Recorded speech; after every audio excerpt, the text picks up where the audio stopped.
She was on her knees in the frozen mud, scrubbing blood from a stranger's shirt, when the dying rancher first saw her. Her hands were raw. Her daughter was crying somewhere behind her, and the man bleeding in front of her whispered words that would change everything. "Marry me." She thought he was delirious. She was wrong.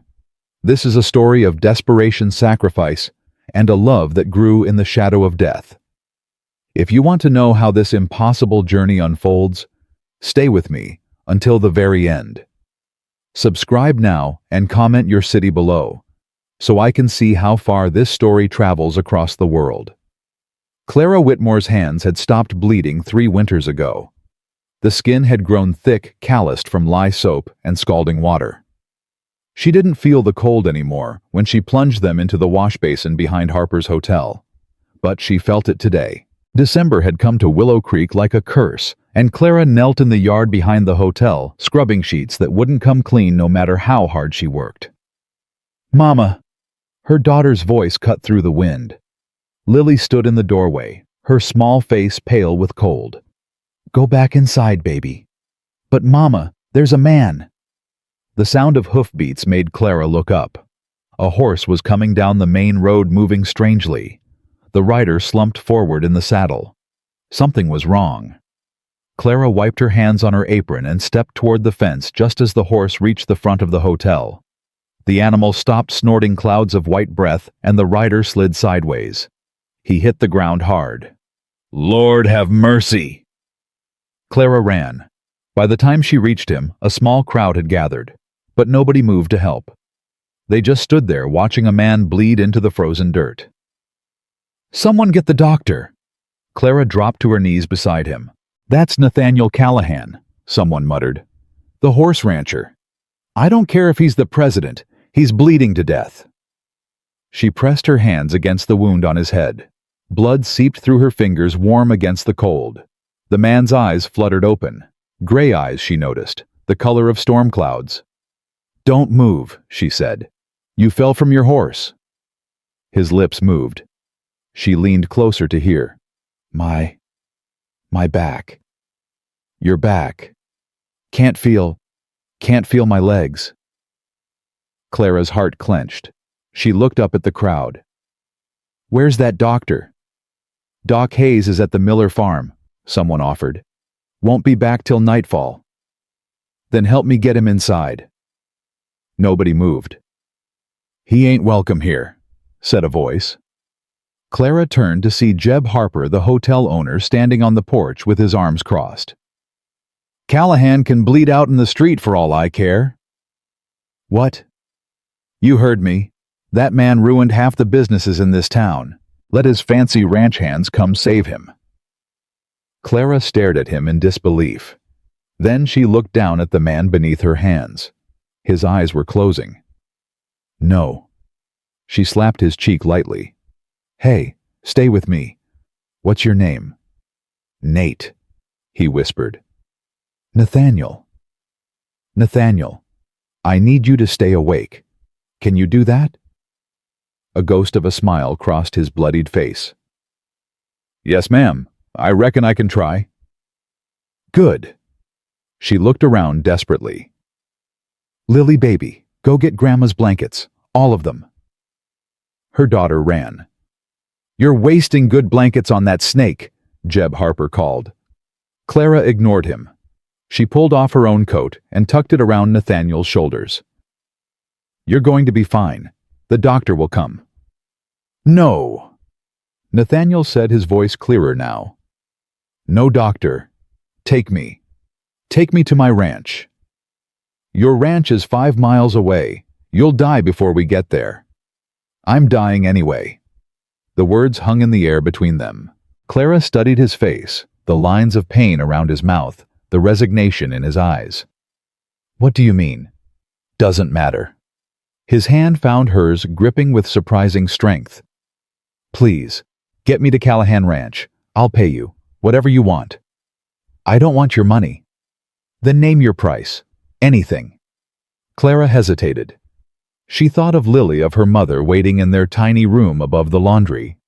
She thought of the rent she couldn't pay, the medicine she couldn't afford, the winter stretching ahead like a death sentence. "My mama needs a doctor," she heard herself say. "A real one from Austin. She's going blind, and there might be a surgery that could help, but it costs..." Done. "You don't even know how much..." "I said done." Nathaniel's eyes locked onto hers. "Get me home. I'll bring the best doctor in Texas to your mother. I swear it on my life." "Your life isn't worth much right now, mister." That ghost of a smile again. "Reckon you're right about that." It took an hour to find someone willing to help. Samuel Washington, a freedman who worked at the livery stable, was the only man in town who didn't turn away when Clara asked. "Mr. Callahan gave me my first job after the war," Samuel said as they loaded Nathaniel into the back of a wagon. "Paid me fair wages when nobody else would. I ain't gonna let him die in the street." They rode out of Willow Creek with Lily pressed against Clara's side and Nathaniel lying in the wagon bed, his head in Clara's lap. She kept pressure on his wound while the wagon jolted over frozen ruts. "Why don't they like you?" she asked. "Who?" "Everyone. That man called you a snake." Nathaniel was quiet for a moment. "I bought up land during the drought 5 years back. People lost their farms, their businesses. I got rich while they got poor." "Did you cheat them?" "No, I just had money when they didn't." "That's not a sin." "Depends on who you ask." He winced as the wagon hit a rough patch. "Why are you helping me? You don't know me. You've got no reason to care if I live or die." Clara thought about it. "My husband died 2 years ago. Cavalry. He was wounded in a skirmish with Comanche raiders, and they left him on the battlefield because they said he wasn't worth saving." Her voice hardened. "I don't leave people to die, not even strangers, not even snakes." Nathaniel studied her face. "What was his name, your husband?" "Thomas. Thomas Whitmore. I'm sorry for your loss." "Are you?" "Yes, ma'am. I truly am." They rode in silence after that. Lily fell asleep against Clara's shoulder, her small body warm despite the cold. And somewhere between Willow Creek and Callahan Ranch, Nathaniel Callahan stopped being a stranger.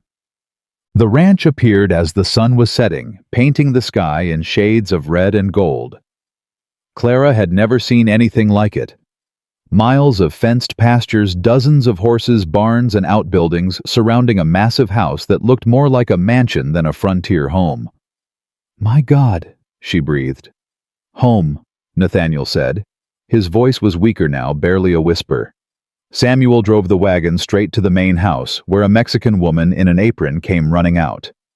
"Señor Callahan, Madre de Dios, what happened?" "Rosa." Nathaniel tried to sit up and failed. "Get Dr. Hayes, and prepare rooms for Mrs. Whitmore and her family." "Rooms?" Clara started to protest. "We're not staying. You saved my life. The least I can do is give you a warm bed for the night." Before Clara could argue, men were lifting Nathaniel from the wagon and carrying him inside. Rosa shepherded Clara and Lily through the front door, clucking over them like a mother hen. "You're frozen solid, pobrecita. And this little angel, come, I'll make hot chocolate." "I really can't." "Hush. Señor Callahan's orders." The inside of the house was warm, filled with the smell of wood smoke and something baking. Lily's eyes went wide as she took in the carpets, the oil lamps, the massive stone fireplace. "Mama," she whispered, "are we in a castle?" "No, baby. We're just visiting." But even as she said it, Clara felt something shift inside her. This was a different world. A world where children didn't go hungry and mothers didn't worry about rent. A world she'd glimpsed once long ago before Thomas died and everything fell apart. A world she had no right to want. Dr. William Hayes arrived within the hour. He was young, no more than 30, with spectacles and the kind of earnest face that made Clara trust him immediately. "The head wound is superficial," he told Clara after his examination. She'd refused to leave, refused to let Nathaniel out of her sight until she knew he would live. But the spinal injury is concerning. "His back." He was thrown from a horse 3 months ago. The damage has been getting progressively worse. Hayes removed his spectacles and cleaned them, avoiding her eyes. I told him then that he had perhaps a year before the paralysis spread to his lungs. Clara's blood went cold. A year. Less now. The fall today accelerated the deterioration. I'd say 8 months, maybe 10 if he rests, which he won't. Hayes sighed. Nathaniel Callahan has never rested a day in his life. Isn't there anything you can do? Pray. Hayes put his spectacles back on. That's about all anyone can do. Clara stood outside Nathaniel's bedroom door for a long time after the doctor left. She should go, take Lily, find Samuel, ride back to Willow Creek before the snow started falling. This wasn't her concern. This man wasn't her responsibility. But she'd held his head in her lap for 5 miles. She'd felt his blood on her hands, and she'd seen something in his eyes when he looked at her. Hope. She knocked. Come in. Nathaniel was propped up in bed, his head bandaged, his face pale but alert. He looked better than she expected. Stronger. Mrs. Whitmore, I was hoping you'd stop by. The doctor says you're dying. A flicker of something surprise maybe or respect crossed his face. You don't believe in small talk, do you? Never saw the point. Fair enough. He gestured to a chair beside the bed. Please, sit. She sat. Yes, Nathaniel said. I'm dying. Have been for 3 months now. The fall today just moved up the timeline. Why didn't you tell anyone? When you fell in town, you could have said... Said what? That the great Nathaniel Callahan is a dying man. That everything I've built, everything I've worked for, is about to disappear. His jaw tightened. I have my pride, Mrs. Whitmore. It's about all I have left. You have this ranch, this house, more money than God, and no one to leave it to. The words fell between them like stones. I had a wife once, Nathaniel continued. Evangeline. Beautiful woman. Cold as ice, but I didn't know that then. When the doctors told me I couldn't father children, she left. Took everything she could carry and ran off with my business partner. I'm sorry. Don't be. I'm not. He shifted painfully against his pillows. But she left me with a problem. I have no heir, no children, no siblings. When I die, this ranch goes to my half-brother Dalton. Is that bad? Nathaniel laughed a bitter sound. Dalton Callahan is a snake. A real one, not like me. He'll sell this land piece by piece, fire every man who works for me, and drink away the profits within 5 years. Everything I've built will be gone. So find an heir. That's what I'm trying to do. His gray eyes fixed on hers with an intensity that made her breath catch. That's why I'm talking to you. Clara stood up so fast her chair scraped against the floor. I don't know what you're implying, Mr. Callahan, but I'm a respectable woman. I'm not implying anything improper. Nathaniel held up his hand. Please, hear me out. She stayed standing. Talk fast. I need an heir, a legal one, someone who can inherit this ranch and protect it after I'm gone. He took a breath. I'm asking you to marry me, Mrs. Whitmore. The room went very quiet. You're asking me to what? Marry me. Give me a child. In return, you'll inherit everything. The ranch, the land, the horses, every penny in my accounts. Your daughter will grow up wealthy. Your mother will have the best medical care money can buy. You'll never scrub another sheet as long as you live. Clara's mind reeled. You don't even know me. I know enough. I know you're a widow raising a child alone. I know you're poor, desperate, and too proud to admit either. I know you saved my life today when everyone else in that town wanted to watch me die. His voice softened. And I know you're the first person who's looked at me like a human being in longer than I can remember. That's not enough to build a marriage on. It's more than most marriages have. She turned away, her heart pounding. This was insane. She should leave, should take Lily and run back to her miserable life in Willow Creek, where at least she understood the rules. But Lily, her daughter who'd never had new shoes, who went to bed hungry more nights than not, who deserved better than a mother who couldn't provide for her, and her mother going blind, unable to see her granddaughter's face anymore. What about... Clara couldn't say the words.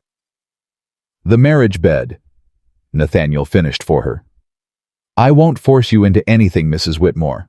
But yes, for this to work, for the heir to be legitimate, we would need to consummate the arrangement. You make it sound like a business deal. It is a business deal. I won't pretend otherwise. He paused.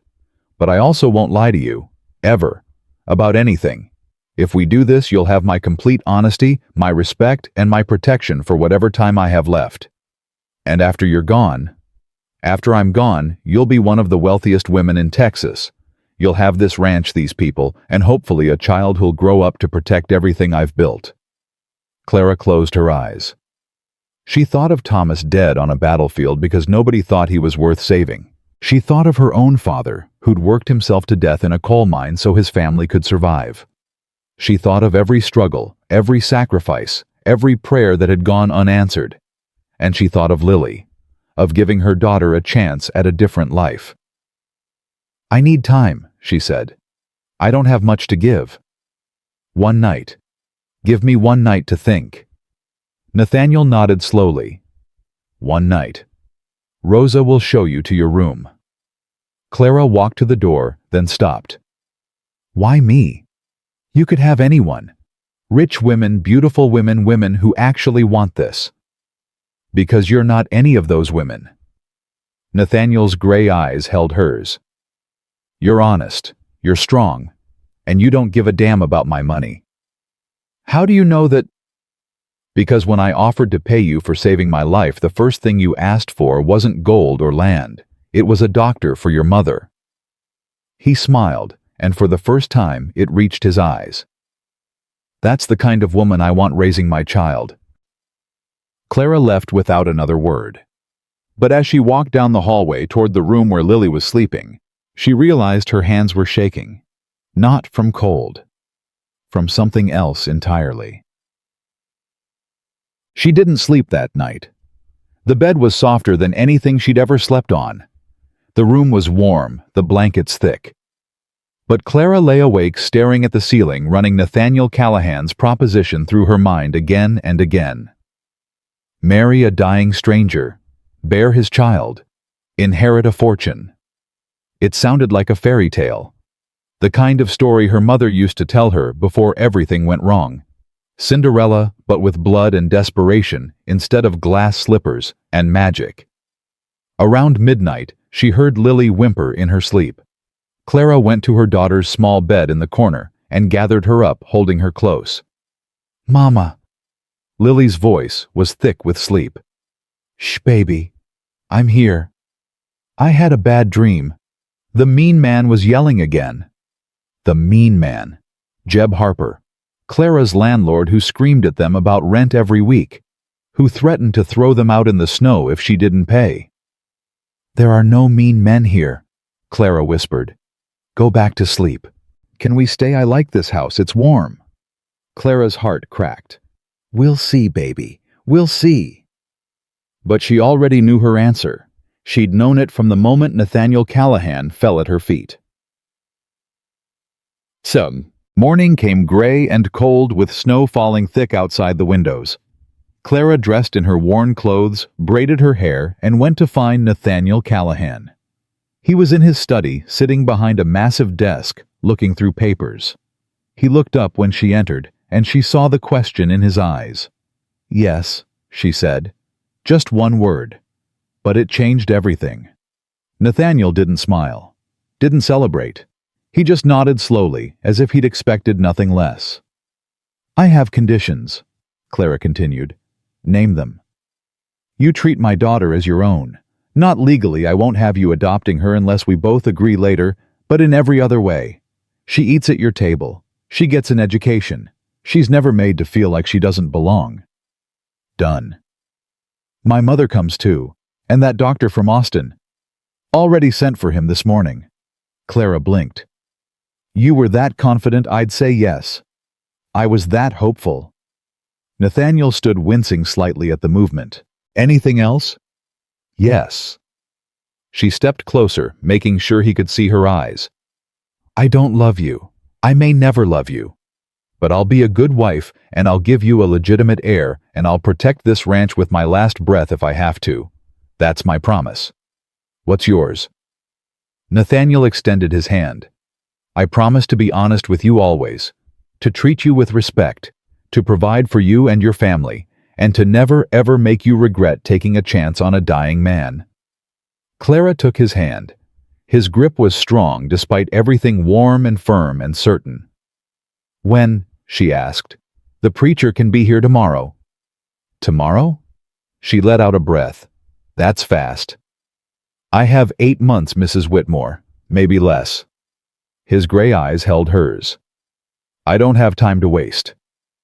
Clara, she said quietly. What? If we're going to be married, you should call me Clara. Something shifted in his expression. Something soft, almost vulnerable. Clara. He tested the name like it was something precious. All right then, and you'll call me Nate. Nate, she nodded. I suppose I can manage that. For a long moment, they just stood there, two strangers on the edge of something neither of them fully understood. Then, Nate smiled a real smile this time, not the ghost she'd seen before. You're going to be the death of me, Clara Whitmore. I thought that was the spinal injury. He laughed, actually laughed deep and genuine. And Clara felt something flutter in her chest. Something dangerous. Something that felt terrifyingly like hope. The preacher arrived at noon the next day, a thin man with nervous eyes and a Bible clutched to his chest like a shield. Clara stood in the parlor wearing a borrowed dress, dark blue simple. Nothing like the white gown she'd worn when she married Thomas. Rosa had pinned her hair up and tucked a sprig of winter holly behind her ear. You look beautiful, Mama, Lily whispered, clutching Clara's hand. Thank you, baby. Are you scared? Clara looked down at her daughter's earnest face. A little. Me too. Lily squeezed tighter. But I like Mr. Nate. He gave me candy this morning. Did he now? And he said I could name one of the horses. Anyone I wanted. Clara's throat tightened. She'd been so focused on the enormity of what she was doing that she hadn't noticed Nate already working to win her daughter over.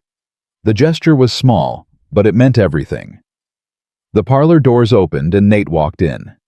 He moved slowly, one hand pressed against his lower back, but he'd dressed in his finest clothes, a black suit, white shirt, string tie. His dark hair was combed back from his face, and despite the pallor of his skin, he looked almost handsome. Their eyes met across the room. Clara. He offered his arm. Shall we? She took it. His body was warm against her side, solid and real. I'm ready, she said, and she meant it. The ceremony was brief. Reverend Patterson spoke the words quickly, stumbling over a few phrases, as if he couldn't quite believe what he was witnessing. Clara's mother, Martha, sat in a chair by the fire, unable to see, but listening intently to every word. Do you, Nathaniel James Callahan, take this woman to be your lawfully wedded wife? I do. And do you, Clara May Whitmore, take this man to be your lawfully wedded husband? Clara looked at Nate. He was watching her with those gray eyes, waiting. Not pushing, not demanding, just waiting.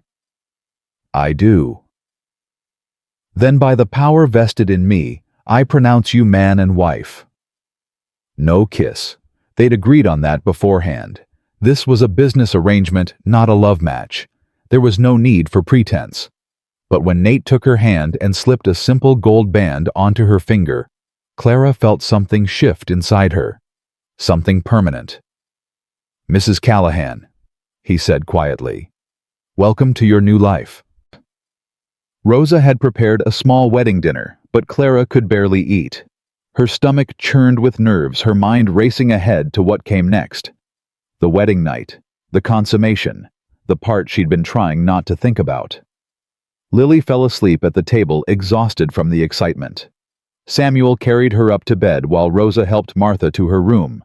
And then it was just Clara and Nate alone in the dining room, surrounded by the remnants of a celebration neither of them felt.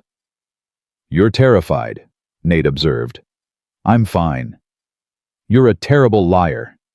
Clara set down her fork. "What do you expect? I barely know you. And tonight we're supposed to— We don't have to do anything tonight." She looked up sharply. "What?" "Clara."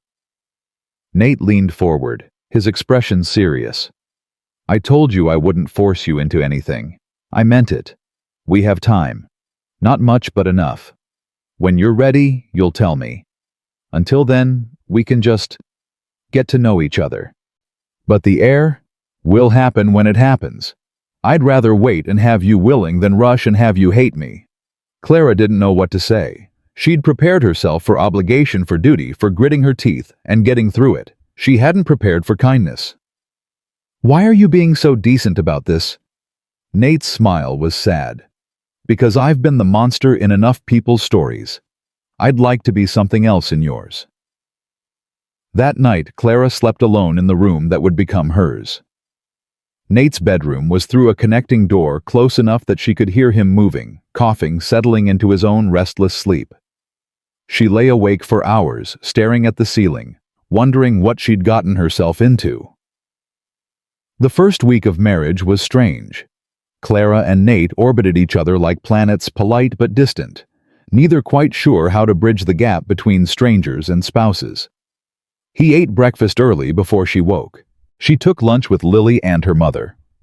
They met for dinner, making awkward conversation about the weather, the horses, the ranch operations. Then they retired to separate rooms. It was Rosa who finally pushed them together. "This is ridiculous," the housekeeper announced on the 7th morning, planting herself in Clara's path. "You are married, see? Then act like it." "We are acting like it." "You are acting like boarders in a hotel.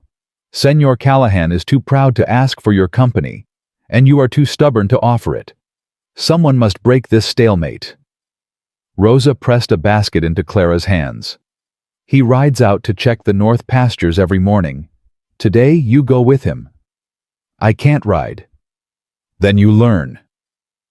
An hour later, Clara found herself on horseback for the first time in her life, clutching the saddle horn with white-knuckled terror, while a gentle mare named Biscuit plodded along beside Nate's stallion. "You're doing fine," Nate said, hiding a smile. "I'm going to fall and break my neck." "Biscuit hasn't thrown a rider in 12 years. You're safer on her back than you are in your own bed." Clara glared at him. "Is this amusing to you?" "A little." His smile broke through. "The fearless woman who saved my life in a snowstorm, terrified of a horse that moves slower than my grandmother." "Your grandmother must have been very slow." "She was, but she was also stubborn as hell. Lived to 93 out of pure spite." Nate guided his horse closer. "That's who you remind me of, you know. My grandmother. She would have liked you. Because I'm stubborn. Because you don't give up, even when you should." They rode in silence for a while, and Clara felt her grip on the saddle horn slowly relax. The motion of the horse was rhythmic, almost soothing. The ranch spread out around them, vast and beautiful in the winter light. "Tell me about this place," she said finally. "How did you build all this?" Nate's expression shifted, becoming thoughtful. "I started with nothing. My father was a drunk who gambled away everything we had. When he died, I was 16 with $100 to my name and a whole lot of anger." He paused. "I used that anger. Worked every job I could find, saved every penny. Bought my first horse at 19, my first plot of land at 22. The rest came from there." "That's impressive." "That's desperation. There's a difference." "No." Clara shook her head. "Desperation makes you survive. What you did, building an empire from nothing, that takes something more." Nate looked at her strangely. "You really believe that—" "I know it. I've been desperate my whole life. It's never gotten me anywhere but tired." She met his eyes. "What you have here, Nate, it's not just money or land. It's proof that one person can change their fate. That's worth protecting." Something passed between them in that moment. Recognition, maybe. Understanding. "You're not what I expected," Nate said quietly. "Neither are you." When they returned to the ranch house, something had shifted. The distance between them had narrowed just a little, enough to matter. That evening, Nate knocked on the connecting door. "Come in," Clara called. He entered hesitantly, holding a leather-bound book. "I thought maybe, if you're not too tired, we could read together. There's a passage from Shakespeare I wanted to share." Clara set down her brush. "You read Shakespeare?" "Taught myself. Books were cheaper than whiskey and lasted longer." He held up the volume. "The Sonnets, my favorite." They sat by the fire and Nate read aloud while Clara listened. His voice was rough but warm, bringing the old words to life in a way she'd never experienced. When he finished, she realized an hour had passed without her noticing. "That was beautiful," she admitted. "You sound surprised." "I didn't take you for a romantic." "I'm not, but I appreciate beauty when I find it." His eyes met hers, in all its forms. Clara felt heat rise to her cheeks. "It's late. We should sleep." "Of course."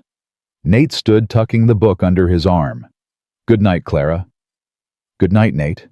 He paused at the door. "Thank you. For riding with me today. For listening tonight. I know this isn't what you wanted for your life, but I'm grateful you're here."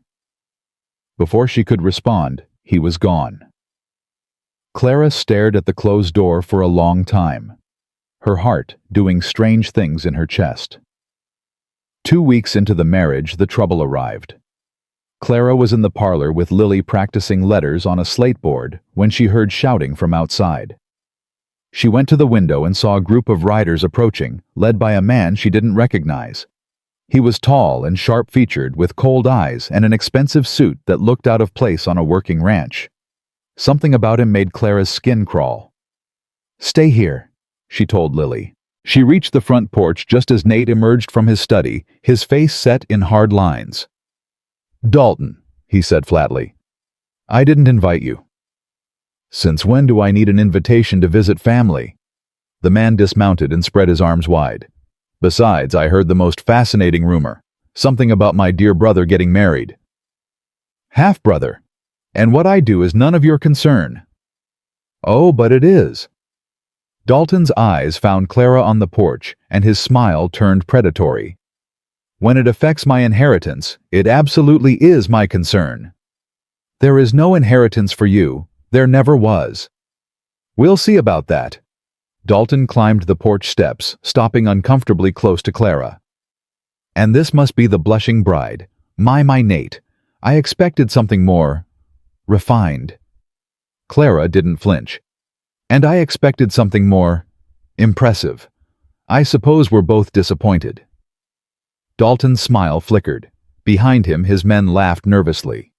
"She has a mouth on her," Dalton said. "I like that." "Get off my property." Nate's voice was ice.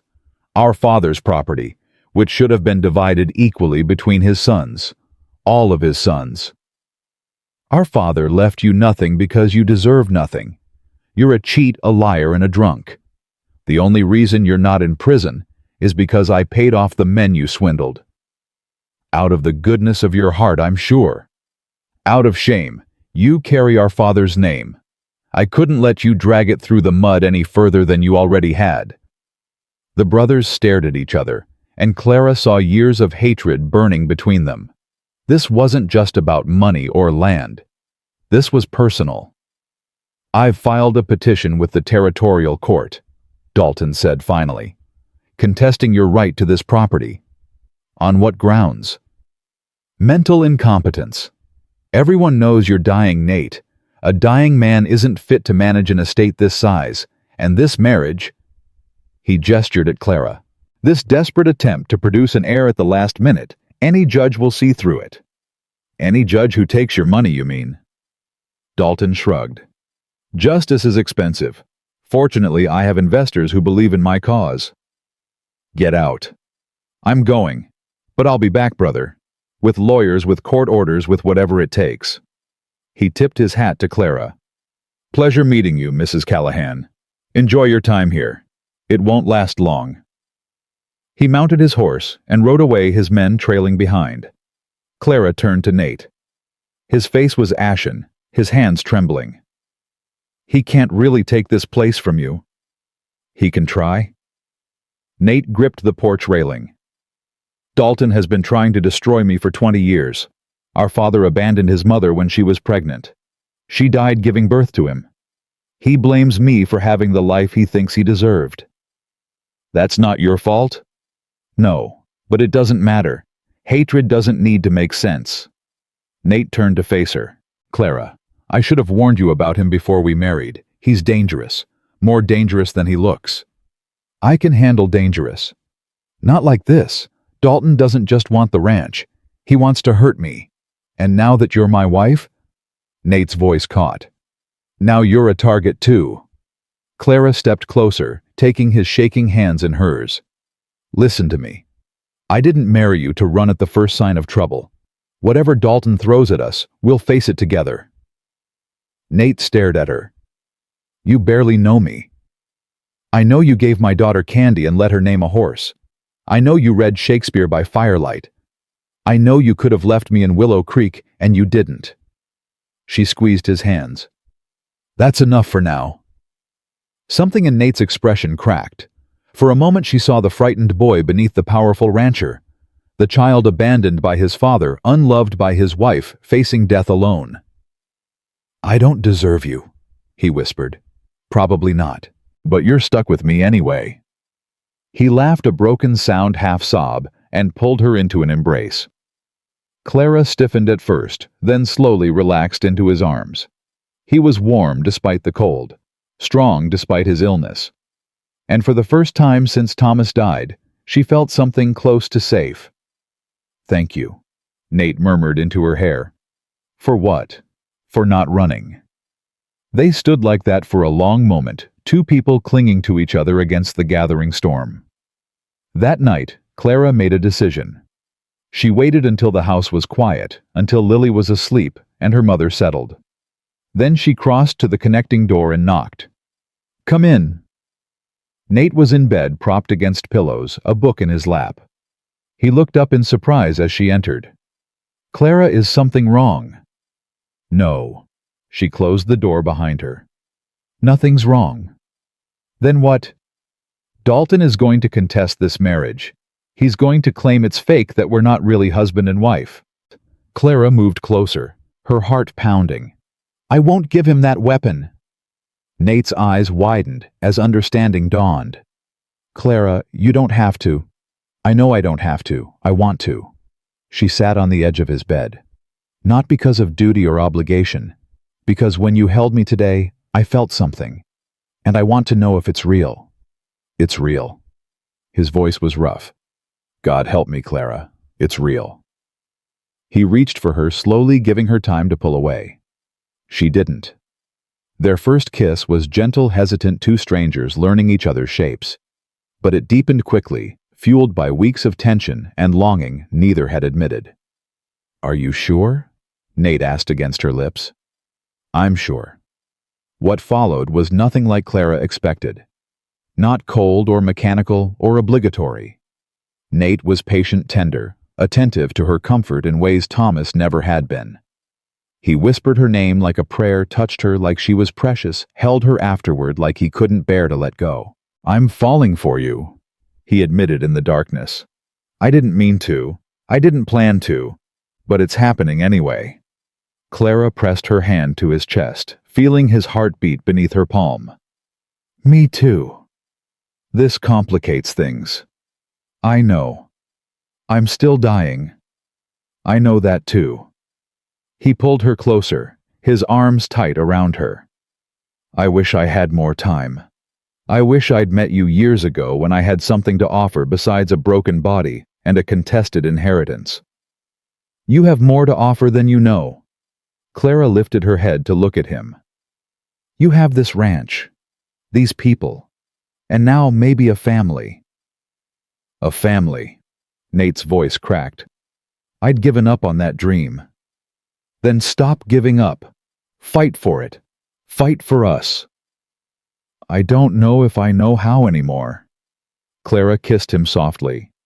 Then I'll teach you. Just like you're teaching me to ride. He laughed, and the sound was different now, lighter, more alive. You're still terrible at riding. I'm learning. We both are. They fell asleep, tangled together. And for the first time since arriving at Callahan Ranch, Clara felt like she belonged. The weeks that followed were the happiest of Clara's life. She and Nate fell into a rhythm, riding out together in the mornings, working side by side on ranch business in the afternoons, reading by the fire in the evenings. Lily grew to adore her new stepfather, following him around the ranch like a shadow, peppering him with questions he answered with endless patience. Even Martha warmed to him after the specialist from Austin examined her and declared that surgery might restore some of her sight. He's a good man, Martha told Clara one afternoon. Different than Thomas, but good. He is. You love him. Clara paused. Did she? It had happened so fast, so unexpectedly. But when she thought about Nate, his laugh, his gentleness, the way he looked at her like she was the answer to a question he'd stopped asking, she knew. Yes, she admitted. I think I do. Then tell him. Life's too short for silence. But before Clara could find the words, the silence broke in the worst possible way. She was in the kitchen with Rosa when Samuel burst through the door. Mrs. Callahan, come quick. Something's wrong with the boss. Clara ran. She found Nate collapsed in the barn, surrounded by frantic ranch hands. His face was gray, his body convulsing blood, trickling from his nose. Nate! She dropped to her knees beside him. Nate, can you hear me? His eyes rolled back. The convulsions intensified. Someone get the doctor, Clara screamed. She held his head in her lap, just like she had that first day in Willow Creek. But this time was different. This time she understood what she was losing. Don't you dare, she whispered fiercely. Don't you dare leave me. We had a deal, remember? You promised me honesty.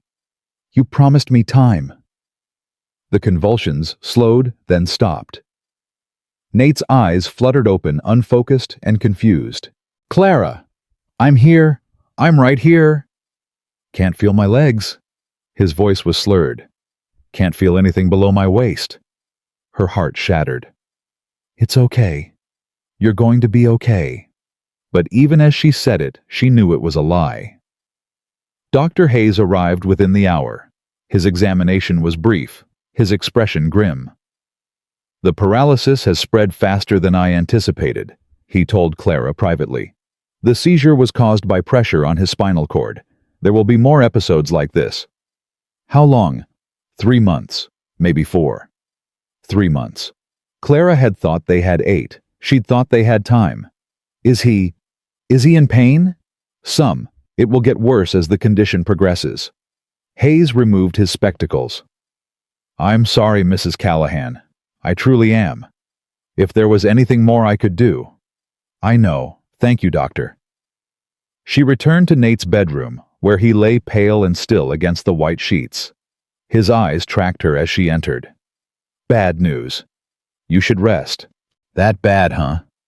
He managed a weak smile. How long did Hayes give me? 3 months. The smile faded. I thought we had more time. So did I.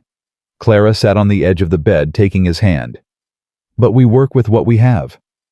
Clara, if this is too much, if you want to leave, don't finish that sentence. But I said don't.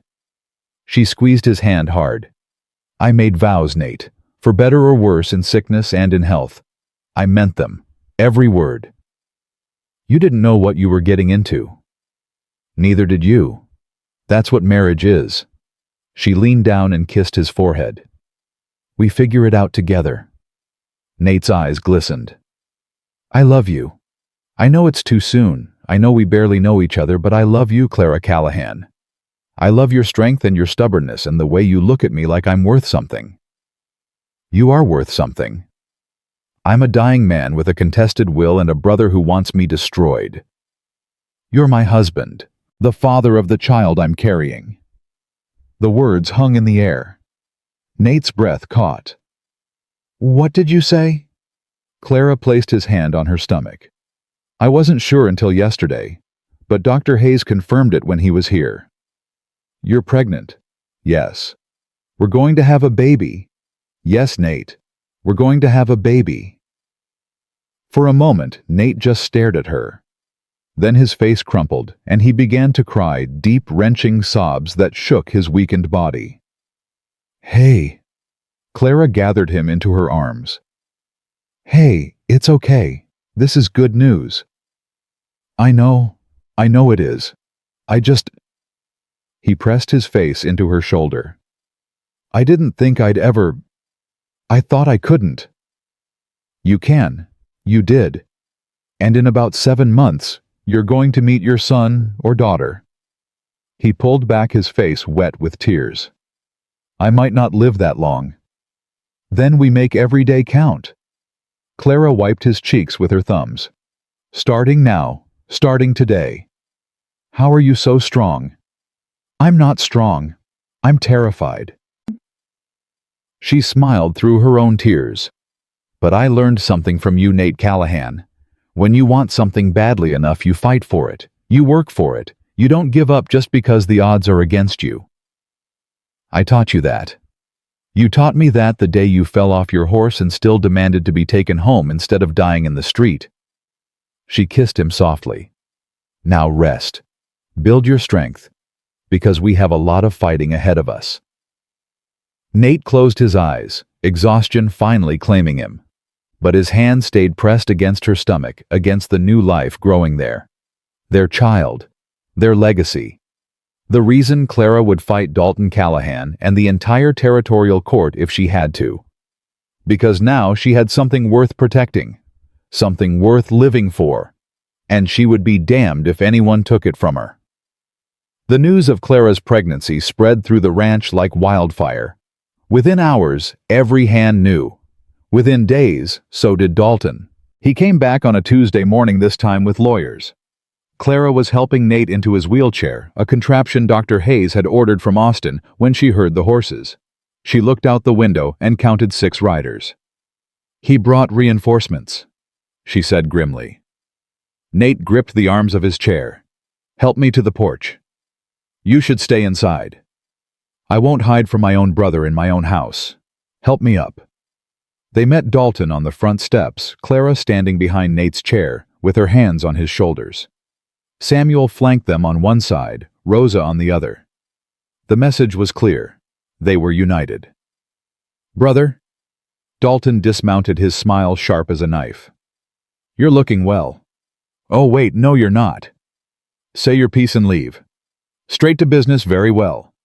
Dalton gestured to the thin man beside him. "This is Mr. Cornelius Fletcher, attorney at law. He's here to serve you with papers."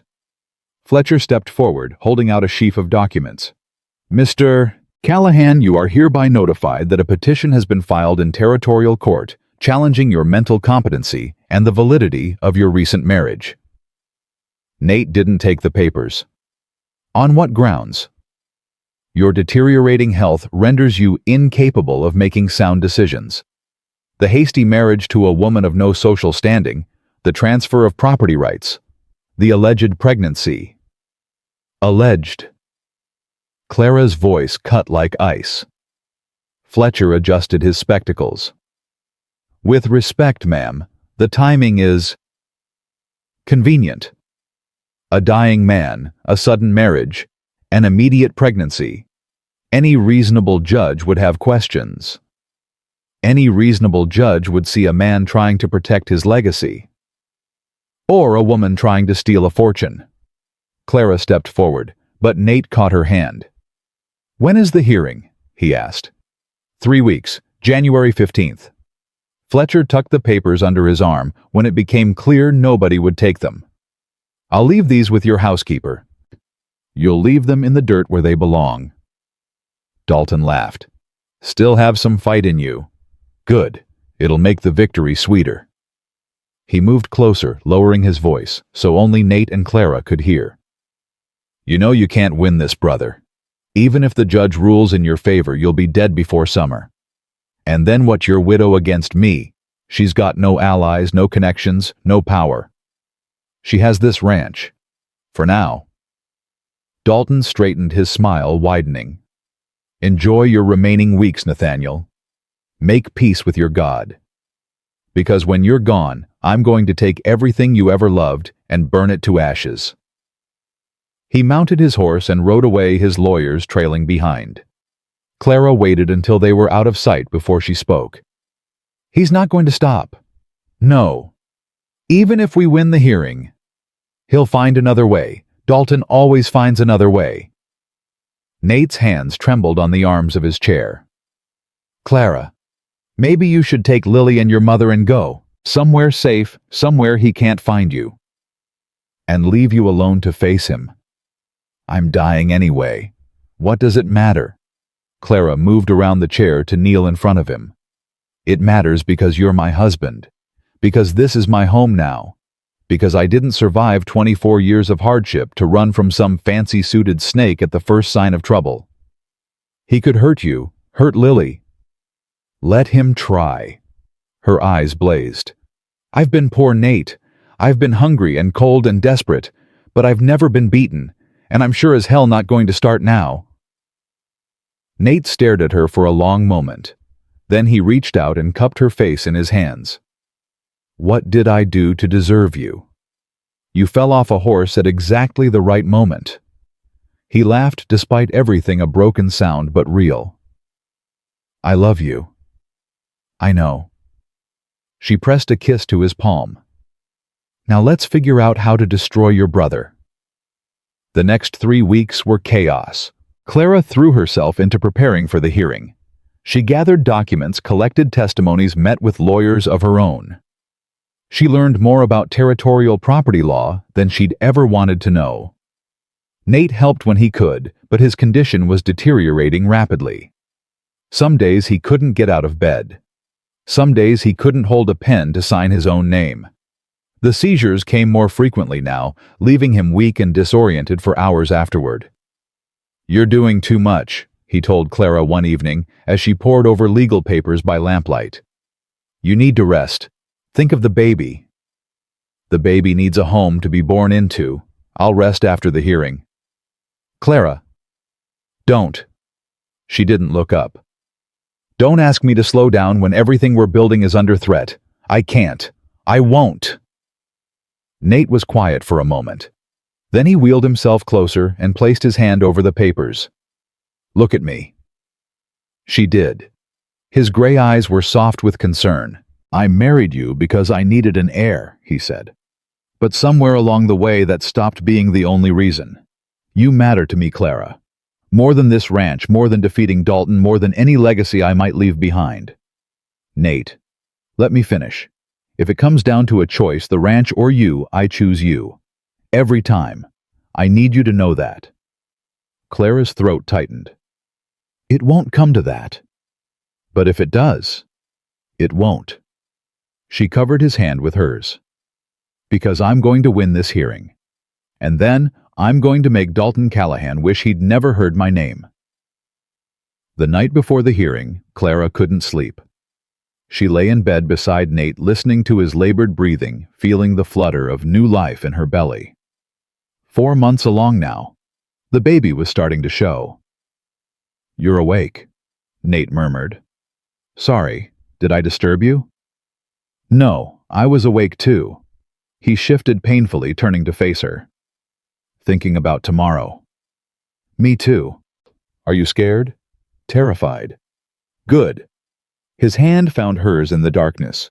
Fear keeps you sharp. My grandmother taught me that. What else did she teach you? That the Callahan men are stubborn fools who marry women too good for them. He brought her hand to his lips. She wasn't wrong. Clara smiled despite her nerves. Flatterer. Truth-teller. There's a difference. They lay in silence for a while, drawing comfort from each other's presence. Whatever happens tomorrow, Nate said finally, I want you to know that these last 2 months have been the happiest of my life. You gave me something I'd stopped believing in." "What's that?" "Hope." His voice cracked.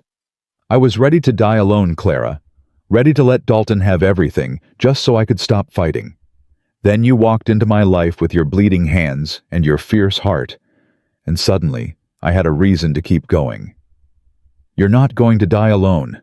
I won't let you. I know." He pressed a kiss to her forehead. "That's what I mean. You gave me hope. Whatever happens tomorrow, that doesn't change." Clara buried her face in his shoulder, breathing in the scent of him, leather and soap, and something uniquely Nate. "I love you," she whispered. "I didn't plan to. I didn't want to. But I do." "I know. I've known for weeks." "Why didn't you say anything?" "Because I wanted you to figure it out yourself. Real love isn't something you can force." He pulled her closer. "Now sleep. Tomorrow's going to be a long day." She tried. But even in Nate's arms, even with his heartbeat steady against her ear, Clara couldn't quiet the fear clawing at her chest. Tomorrow would decide everything. The territorial courthouse was packed. Clara hadn't expected so many people. Ranchers from neighboring spreads, townspeople from Willow Creek, businessmen from Austin, all crowded into the small building to watch the Callahan brothers battle for an empire. She pushed Nate's wheelchair through the crowd, ignoring the whispers that followed them. "That's her." "The laundress?" "Heard she was a widow. Two-bit gold digger, if you ask me." Callahan must have lost his mind marrying trash like that. Clara kept her chin high and her eyes forward. Let them talk. She had more important things to worry about. Dalton was already seated at the plaintiff's table, surrounded by lawyers. He smiled when he saw them, a cold, predatory expression that made Clara's skin crawl. "Ready to lose, brother?" Nate didn't respond. Clara wheeled him to their table, where their own lawyer waited, a young man named Thomas Reed, who'd come recommended by Dr. Hayes. "How are we looking?" she asked quietly. Reed's expression was neutral. "Hard to say. Judge Morrison is known for traditional values, a woman inheriting property, running a ranch. It's not exactly conventional. Neither is stealing from your dying brother, but here we are." The hearing began at precisely 9 o'clock. Fletcher, Dalton's lawyer, went first. He painted a picture of a desperate dying man preyed upon by a scheming woman. He produced witnesses, townspeople from Willow Creek, who testified that Clara had been shameless in pursuing wealthy men, that her marriage to Nate was suspicious in its timing. Clara listened with her hands clenched in her lap, resisting the urge to stand up and scream the truth. Then it was their turn. Reed called Samuel Washington to the stand first. The freedman spoke quietly but firmly about Nate's state of mind, his capability, his genuine affection for Clara. "Mr. Callahan knew exactly what he was doing when he married Mrs. Callahan," Samuel said. "I've worked for him 10 years. I know when he's thinking straight and when he's not. And he was clear as day when he proposed to that woman." "And the pregnancy?" Reed asked. "Do you have any reason to believe it's not Mr. Callahan's child?" Samuel's eyes found Dalton across the room. "The only person questioning that baby's father is a man who's got everything to gain from lies. I'd stake my life on Mr. Callahan's honor." Next came Rosa, then Dr. Hayes, then a parade of ranch hands. Each one testified to Nate's competency and the legitimacy of his marriage. But Dalton's lawyers were skilled. They twisted words, implied motivations, created doubt where none should exist. Finally, Judge Morrison turned to Clara. "Mrs. Callahan, the court would like to hear from you directly. Please take the stand." Clara's heart hammered as she walked to the front of the room. She could feel every eye on her, judging, assessing, doubting. "Mrs. Callahan," Fletcher began, his tone silky. "Let's start with the basics. How did you come to meet Mr. Nathaniel Callahan?" "He fell off his horse in front of the hotel where I worked. I helped save his life." "How convenient." I didn't find it convenient at all. He was bleeding and unconscious. I found it terrifying. And after this rescue, he immediately proposed marriage. Not immediately. He offered to pay for a doctor for my mother.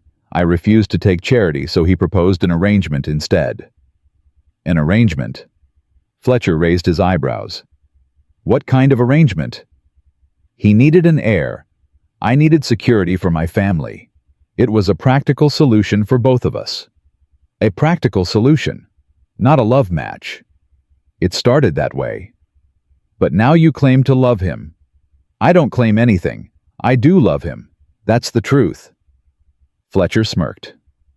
Mrs. Callahan, isn't it true that you were desperately poor before meeting Mr. Callahan? That you were on the verge of being evicted from your lodgings? Yes. And isn't it true that by marrying Mr. Callahan, you stood to inherit one of the largest ranches in Texas? Yes. So you had every motivation to manipulate a dying man into... Let me tell you something about motivation. Clara's voice cut through his. I've been poor my whole life. I've scrubbed other people's floors and washed other people's sheets and gone hungry so my daughter could eat. I know what desperation looks like. She leaned forward, her eyes blazing. But I also know what honor looks like. And Nate Callahan is the most honorable man I've ever known. He didn't manipulate me into this marriage. He offered me a choice, a real choice, and I made it freely. I could have said no. I almost did. But you didn't. No. Because when I looked at him, I didn't see a fortune.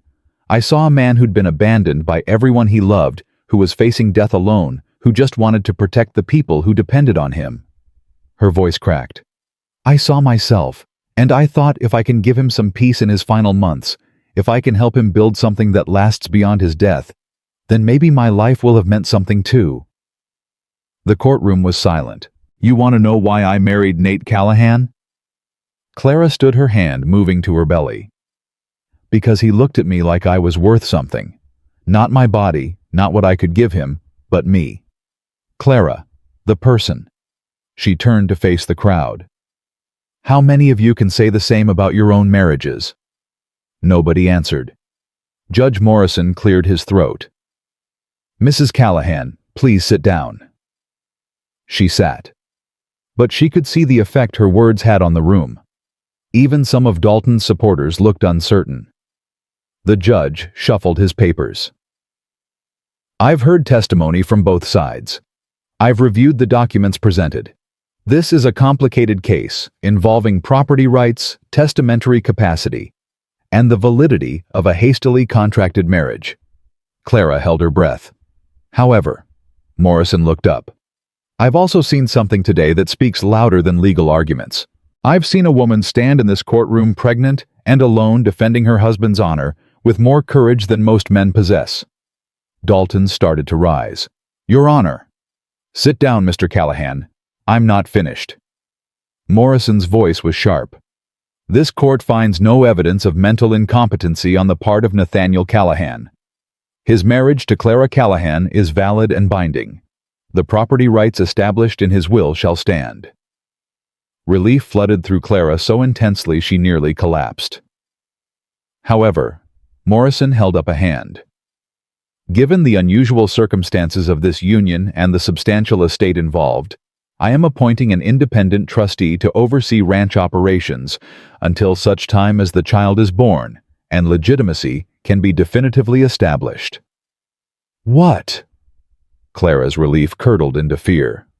Your Honor, that's my ruling, Mrs. Callahan. The trustee will have authority over major financial decisions until the matter is fully resolved. This court is adjourned. The bang of his gavel echoed through the room. Clara turned to Nate, her face pale. What does that mean? Who's the trustee? Nate's expression was grim. It means we won the battle but not the war. Dalton will appeal. He'll try to get his own man appointed trustee. He'll drag this out for months. We don't have months. I know. Nate reached for her hand. But we have today. Today, you were magnificent. Clara wanted to feel victorious. She'd defended her husband, her marriage, her right to exist in this world. But all she felt was exhausted and afraid, because Dalton was watching them across the courtroom with an expression that promised this was far from over. The trustee arrived 3 days later. His name was Mr. Augustus Blackwood, a banker from Austin with cold eyes and an air of perpetual disapproval. He spent his first week at the ranch examining every ledger, questioning every decision, treating Clara like a servant in her own home. "Your household expenses are excessive," he informed her one morning. "I'll need to make adjustments. Those expenses include medical care for my husband. If you want to cut something, find it elsewhere." "Mrs. Callahan, I understand this is difficult, but my duty is to the estate, not to your comfort. Your duty is to protect my husband's legacy. That includes his family." Blackwood's lips thinned. "We'll see what the court has to say about that." But the court was the least of Clara's problems. Nate was fading. The seizures came almost daily now. He could no longer move his legs at all, and his arms were growing weaker. Some mornings Clara had to feed him because he couldn't hold a spoon. "I'm sorry," he whispered one night as she helped him into bed. "I'm sorry you have to see me like this." "Don't apologize. Not for this. Never for this. I'm becoming a burden." "You're becoming nothing of the kind." She smoothed his hair back from his forehead. "You're my husband. This is what marriage means. Not what you signed up for." "I signed up for better or worse. This is worse. We'll get through it together." But even as she said the words, Clara wondered how much more she could take. The pregnancy was exhausting on its own. Adding Nate's care, the legal battles, and Blackwood's constant interference, she was running on empty. Samuel found her crying in the barn one afternoon. "Mrs. Callahan," he approached cautiously. "You all right?" "Fine." She wiped her eyes quickly. "Just tired." "Tired ain't what makes a woman cry in a horse stall." He handed her his handkerchief. "What's really going on?" Clara hesitated. Then the words came pouring out, the fear, the exhaustion, the feeling that she was failing everyone who depended on her. Samuel listened without interrupting. "You remember what I told you about Mr. Callahan," he said when she finished. "About how he gave me my first job after the war." "Yes." "What I didn't tell you was what else he did. I got in trouble that first year. Made a mistake that cost the ranch money. Any other man would have fired me, maybe worse. But Mr. Callahan sat me down and said, 'Everyone makes mistakes. What matters is what you do next.'" Clara wiped her nose. "What's your point?" "My point is, you're human.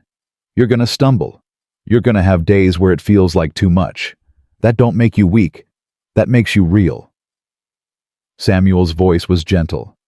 "Mr. Callahan saw something in you worth betting his whole legacy on. Don't prove him wrong by giving up now." "I'm not giving up." "Then stop acting like you got to carry this alone. You got people here who want to help. Let them." That night, Clara called a meeting of the senior ranch hands. "I need to be honest with you," she said. "Mr. Callahan is dying. I'm pregnant and exhausted. And there's a trustee breathing down our necks looking for any excuse to take control of this place." The men exchanged glances. "What do you need from us, ma'am?" Old Pete asked. "I need you to run this ranch like it's yours. Make decisions without waiting for approval. Keep Blackwood busy with paperwork while we actually get work done." She took a breath. "And I need you to trust me, even when things look bad. Can you do that?" One by one, the men nodded. "We're with you, Mrs. Callahan," Hank said. "Till the end." "Then let's get to work." February arrived with another snowstorm and another crisis. Clara was in the kitchen, helping Rosa prepare dinner, when Lily ran in, her face pale. "Mama, Mama, it's Mr. Nate. He's not waking up." Clara ran. She found Nate slumped in his wheelchair, his skin gray, his breathing shallow. Dr. Hayes was already there, his face grave. "What happened?" "Another seizure, but worse this time. His organs are starting to fail." "Can you do anything?"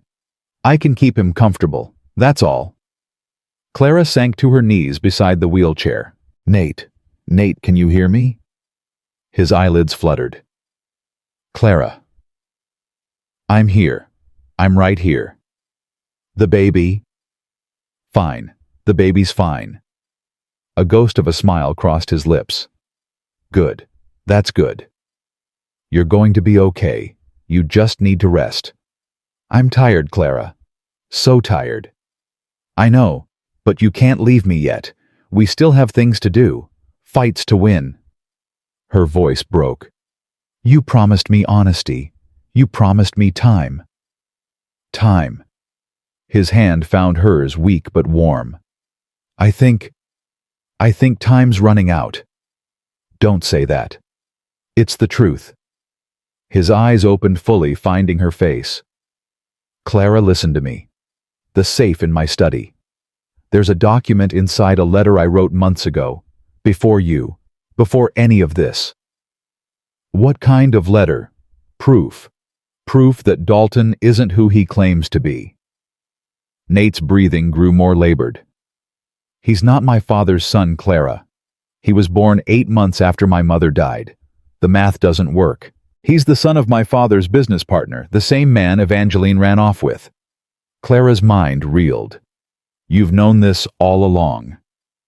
I found out years ago, hired an investigator when Dalton first started causing trouble.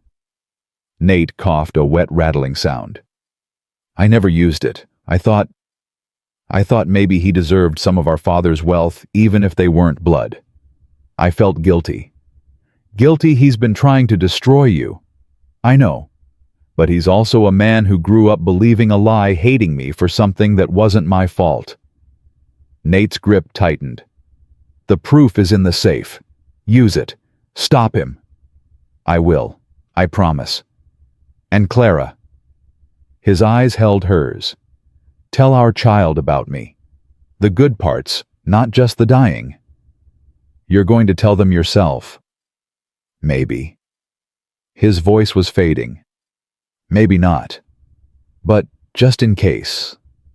I love you. I love you more than I knew it was possible to love anyone. I love you too. I love you so much. His eyes closed. His breathing slowed. And Clara held him, praying to whatever God might listen that she wouldn't lose him. Not yet.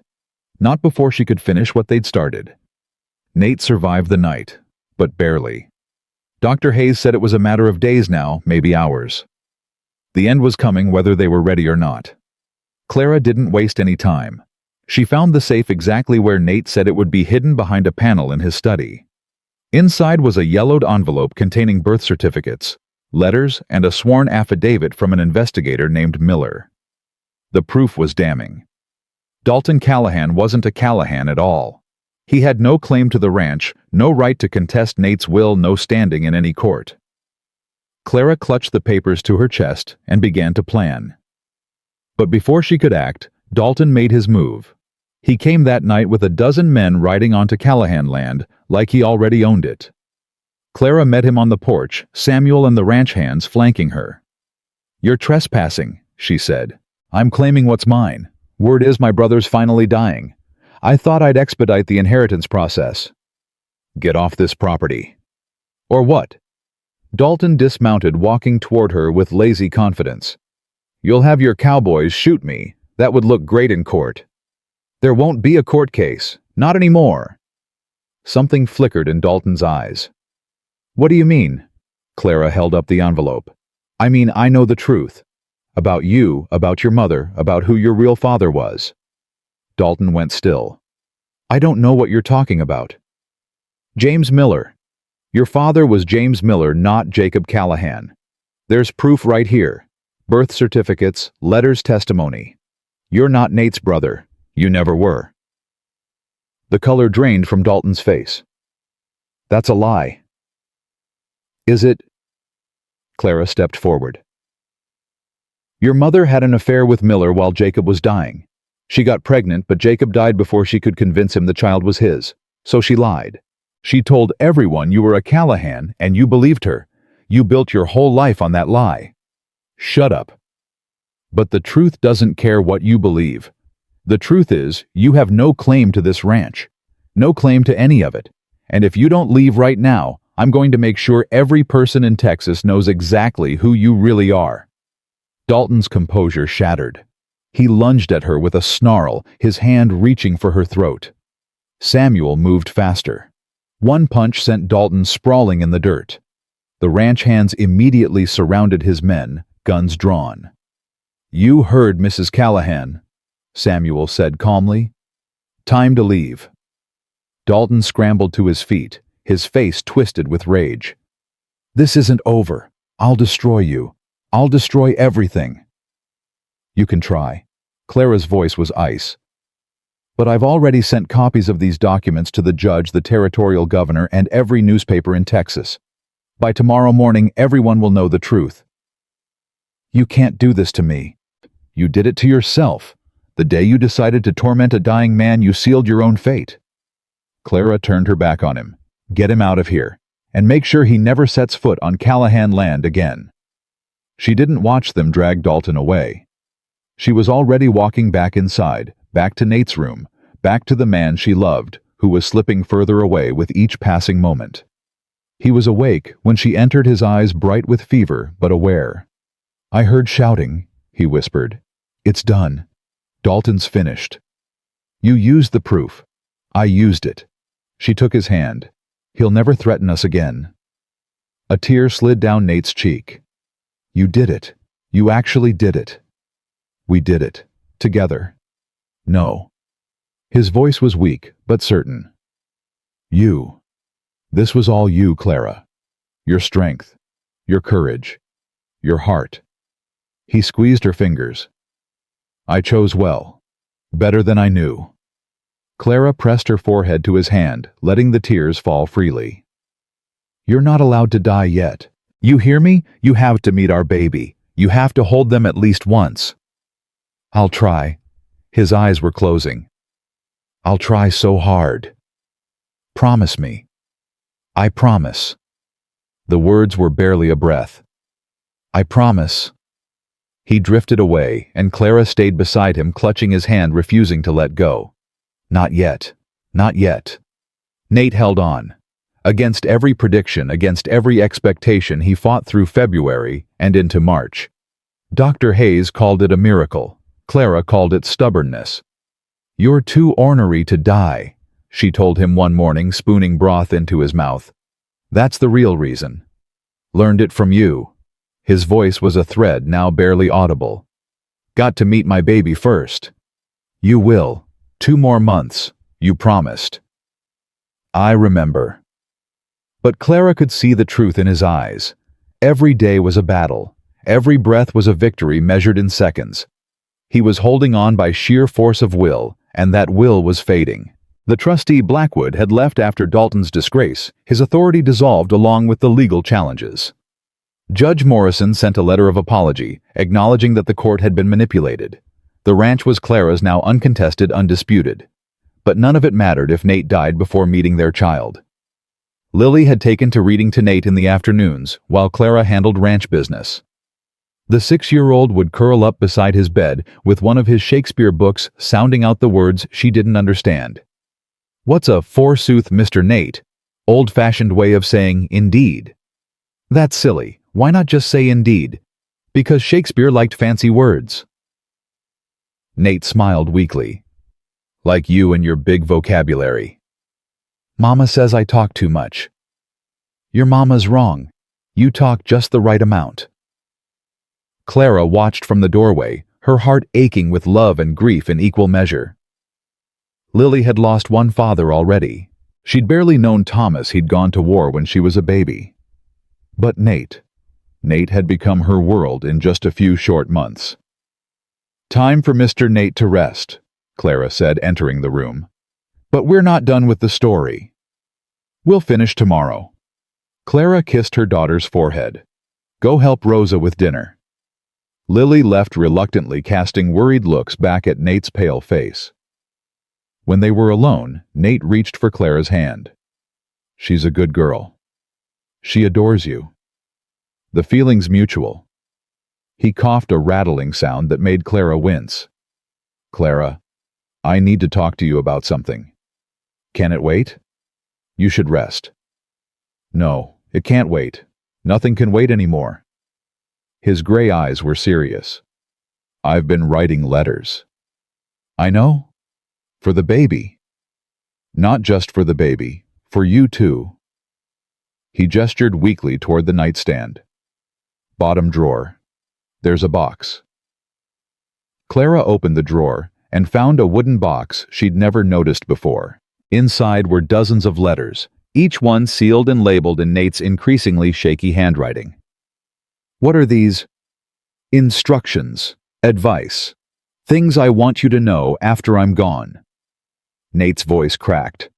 There's one for every birthday until our child turns 21, and there's a special one for you to open on our wedding anniversary every year. Clara clutched the box to her chest. Nate. I'm not going to be there, Clara. I know that now. I'm not going to see our baby grow up, not going to watch Lily become a woman, not going to grow old with you. Tears slid down his gaunt cheeks. But I can leave pieces of myself behind. Words, wisdom, love written down so it lasts forever. You're going to be there. You promised. I promised to try, and I have, but my body's giving out. He pulled her down beside him on the bed. I need you to be ready for when it happens. I can't be ready for that. Don't ask me to be. Then be ready to survive it. That's all I'm asking. His hand found her belly resting on the swell of their child. This baby is going to need you strong, Clara. Lily's going to need you strong. The whole ranch is going to need you strong. You can grieve later, but first, you have to survive. Clara pressed her forehead to his. I don't know how. Yes, you do. You've been doing it your whole life. He smiled through his tears. The woman who saved me in that snowstorm, she knew how to survive. Find her again. Promise me. I promise. And one more thing. His voice was fading. The bay stallion. Thunder.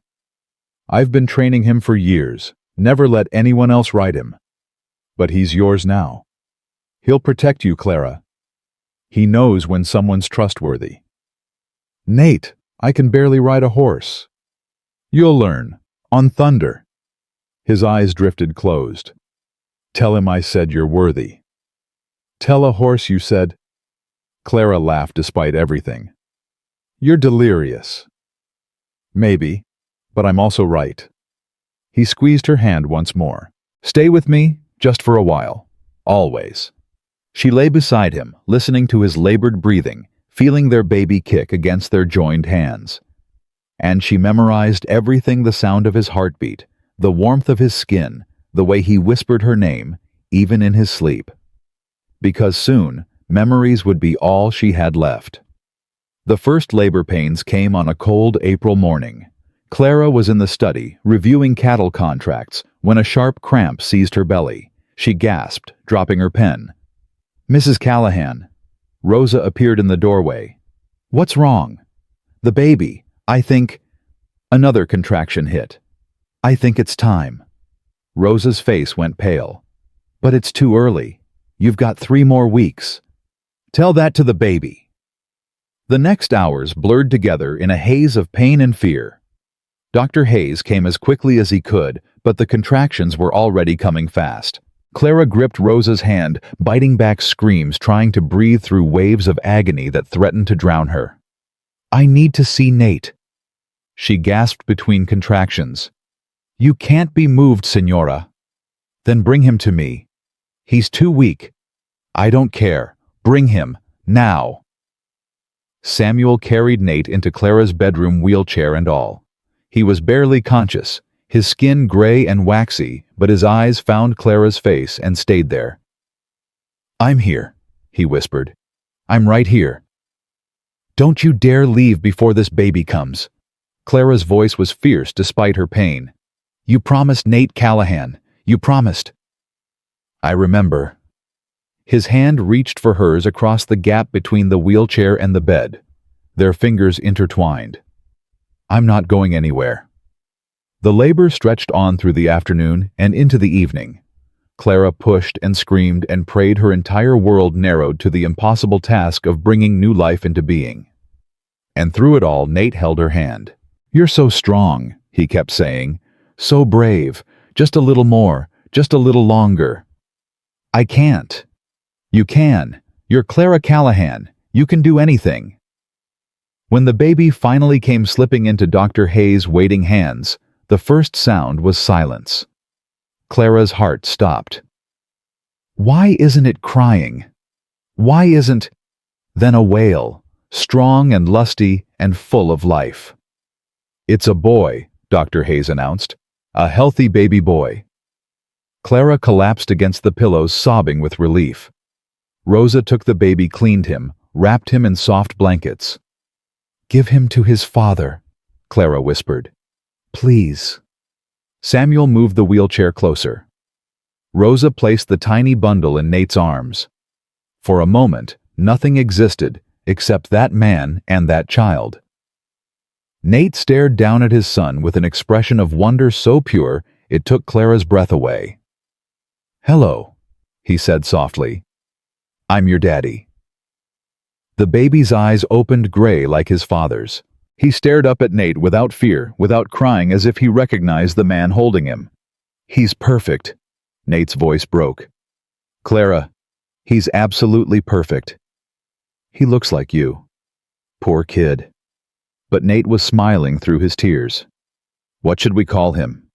They'd discussed names for months, never settling on anything. But now, looking at her husband holding their son, Clara knew. "Jacob," she said. "After your father." Nate's breath caught. "You want to name him after my father? He wasn't perfect, but he gave you this ranch. He made you who you are. That deserves honoring." "Jacob." Nate tested the name, his eyes never leaving the baby's face. "Jacob Nathaniel Callahan."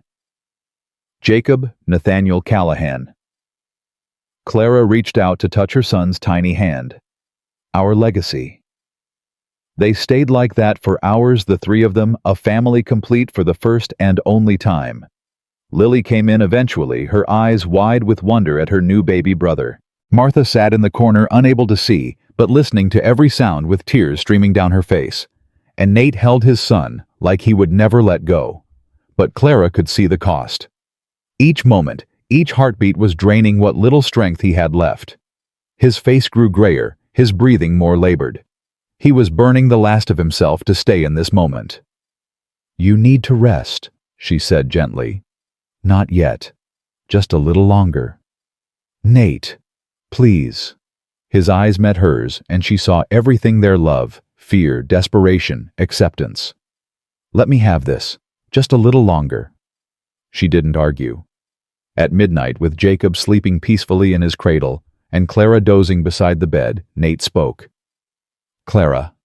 She jerked awake. What is it?" "It's time." She knew what he meant. She'd known it was coming for hours, but hearing the words still felt like a knife to the heart. "No, not yet. You said..."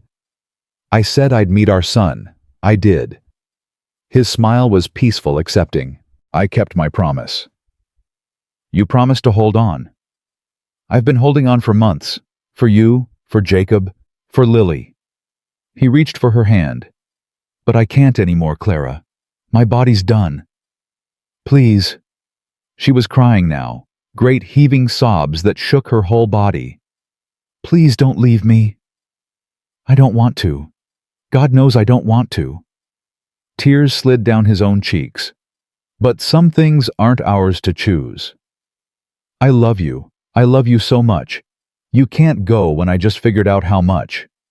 "I know. I've known for a while." He squeezed her hand weakly. "Remember what I told you about survival?" "I remember." "Do that for me. Survive. Thrive. Raise our children to be good people. Run this ranch into something even bigger than I imagined." His voice was fading, each word an effort.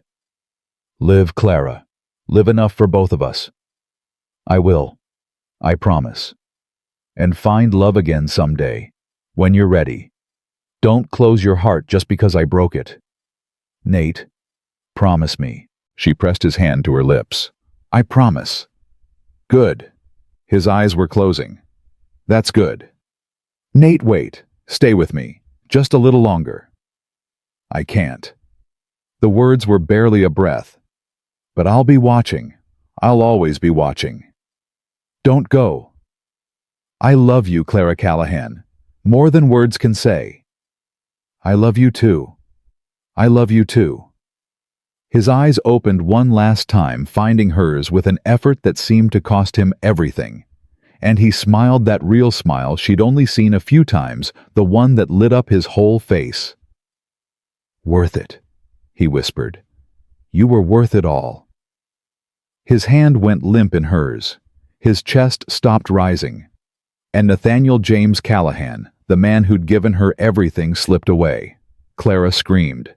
She screamed until her throat was raw, until Rosa came running, until the whole house woke to the sound of her grief.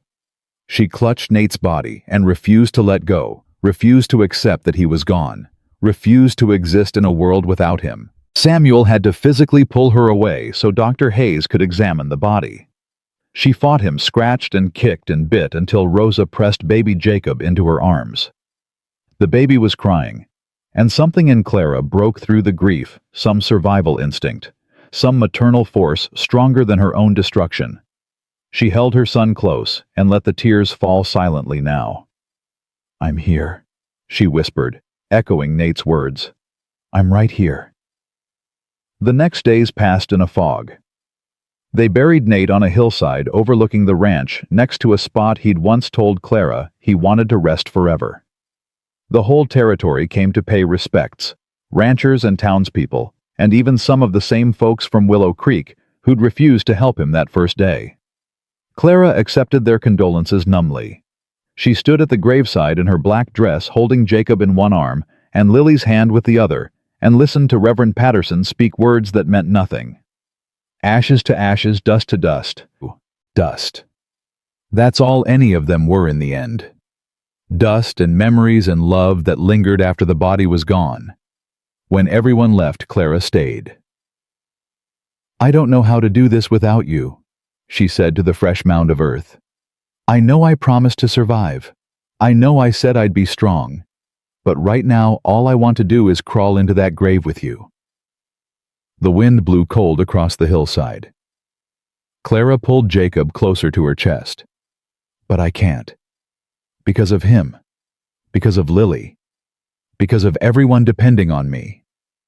She wiped her eyes roughly. So I'm going to keep my promise, Nate Callahan. I'm going to survive. I'm going to thrive. I'm going to make this ranch into something so big and beautiful that they'll be talking about it 100 years from now. She knelt and pressed her hand to the cold earth. But I'm also going to miss you. Every single day for the rest of my life. You gave me everything: purpose, family, love, a home. And I'm going to honor that. I swear it. She stood, squaring her shoulders against the weight of grief. Goodbye, Nate. I'll see you again someday. Then she turned and walked back down the hill toward the ranch, toward her children, toward the life she had to build without him. The first weeks were the hardest. Clara threw herself into work running the ranch with an intensity that worried everyone around her. She was in the saddle at dawn and at her desk past midnight. She made decisions, solved problems, pushed herself beyond exhaustion. You're going to kill yourself, Rosa warned. I'm going to survive. That's what I promised. Surviving isn't running yourself into the ground, Senora. Then what is it? Rosa took her hands gently. It's letting people help you. It's sleeping when you need to. It's holding your babies and crying when it hurts. The housekeeper's eyes were soft with understanding. You don't have to be strong every moment. Senor Callahan wouldn't want that. Clara's resolve cracked. I don't know how else to get through this. One day at a time, 1 hour at a time, if that's all you can manage. Rosa squeezed her hands. And when it's too much, you let us carry you. That's what family does. That night, Clara opened the first letter from Nate's box, the one labeled, "For Clara when I'm gone." My dearest Clara, if you're reading this, I'm dead. I hate that word. I hate that you're having to face it without me beside you. But I also know you're strong enough to handle it even when you don't feel like you are. I want you to know something important.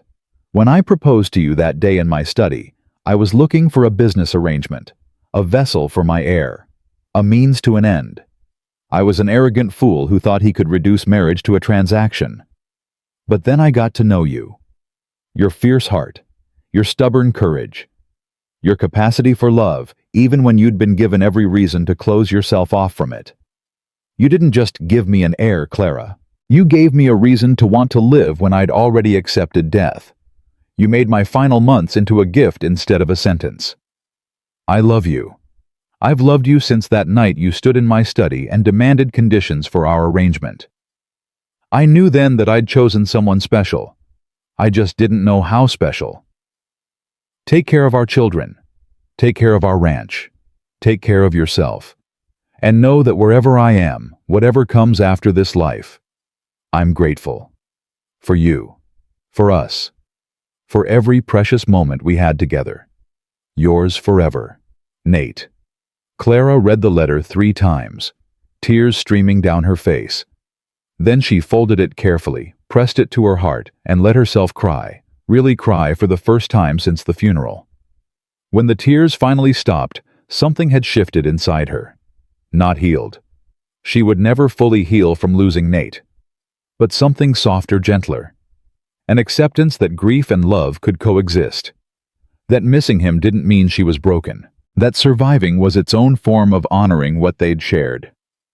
One day at a time, she whispered to the empty room. I can do one day at a time. Spring turned to summer, and summer to fall. Jacob grew from a tiny infant into a chubby, gurgling baby with his father's gray eyes and his mother's stubborn chin. Lily doted on her little brother, insisting on helping with everything from feeding to bath time. He smiled at me, Mama. Did you see? I saw baby. He loves his big sister. Martha's surgery had been successful, not full restoration of her sight, but enough that she could see her grandchildren's faces, could watch them play in the yard, could help around the house without assistance. God works in mysterious ways, she told Clara one afternoon. Your husband gave me my sight back. That's a debt I can never repay. He didn't do it for repayment. He did it because it was right. I know. That's what made him special. Martha patted Clara's hand. He picked the right woman, you know, to carry on his legacy. I hope so. I know so. I see you, Clara. I see how hard you work, how much you love those children, how you've earned the respect of every person on this ranch. Nate would be proud. You think so? I know so. The ranch thrived under Clara's management. She expanded the horse breeding program, improved the facilities, hired new hands. She negotiated contracts that would have made Nate whistle with admiration. She became known throughout the territory as a woman who kept her word and dealt fairly. Some men tried to take advantage of her widowhood. They came with proposals business, and otherwise expecting the little woman to need protection. They learned quickly that Clara Callahan needed no one's protection but her own. I appreciate the offer, she told one particularly persistent suitor, a rancher named Henderson, who'd proposed marriage 3 times. But I'm not in the market for a husband. Every woman needs a man to take care of her, Mrs. Callahan. I take care of myself just fine, Mr. Henderson. And frankly, after being married to Nate Callahan, anything else would be a disappointment. Henderson went red. You can't run this place alone forever. Watch me. And she did. On Jacob's first birthday, Clara rode out to Nate's grave for the first time since the funeral.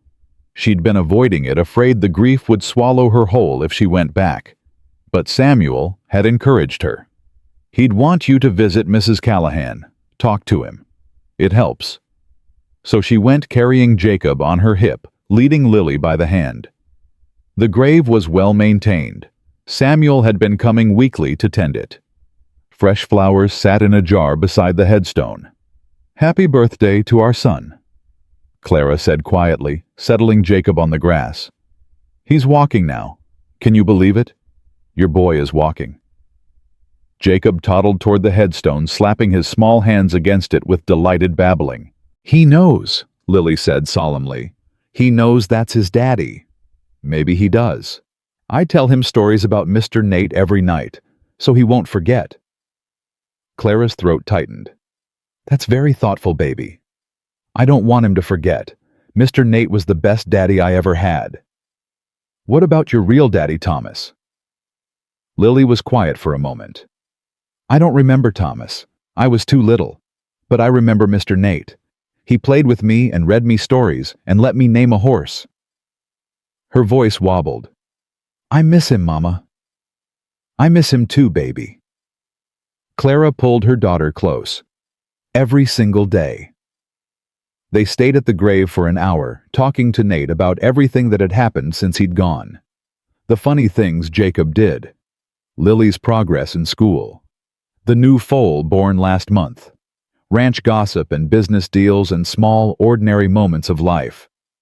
When they finally left, Clara felt lighter than she had in months. Thank you, she whispered to the grave.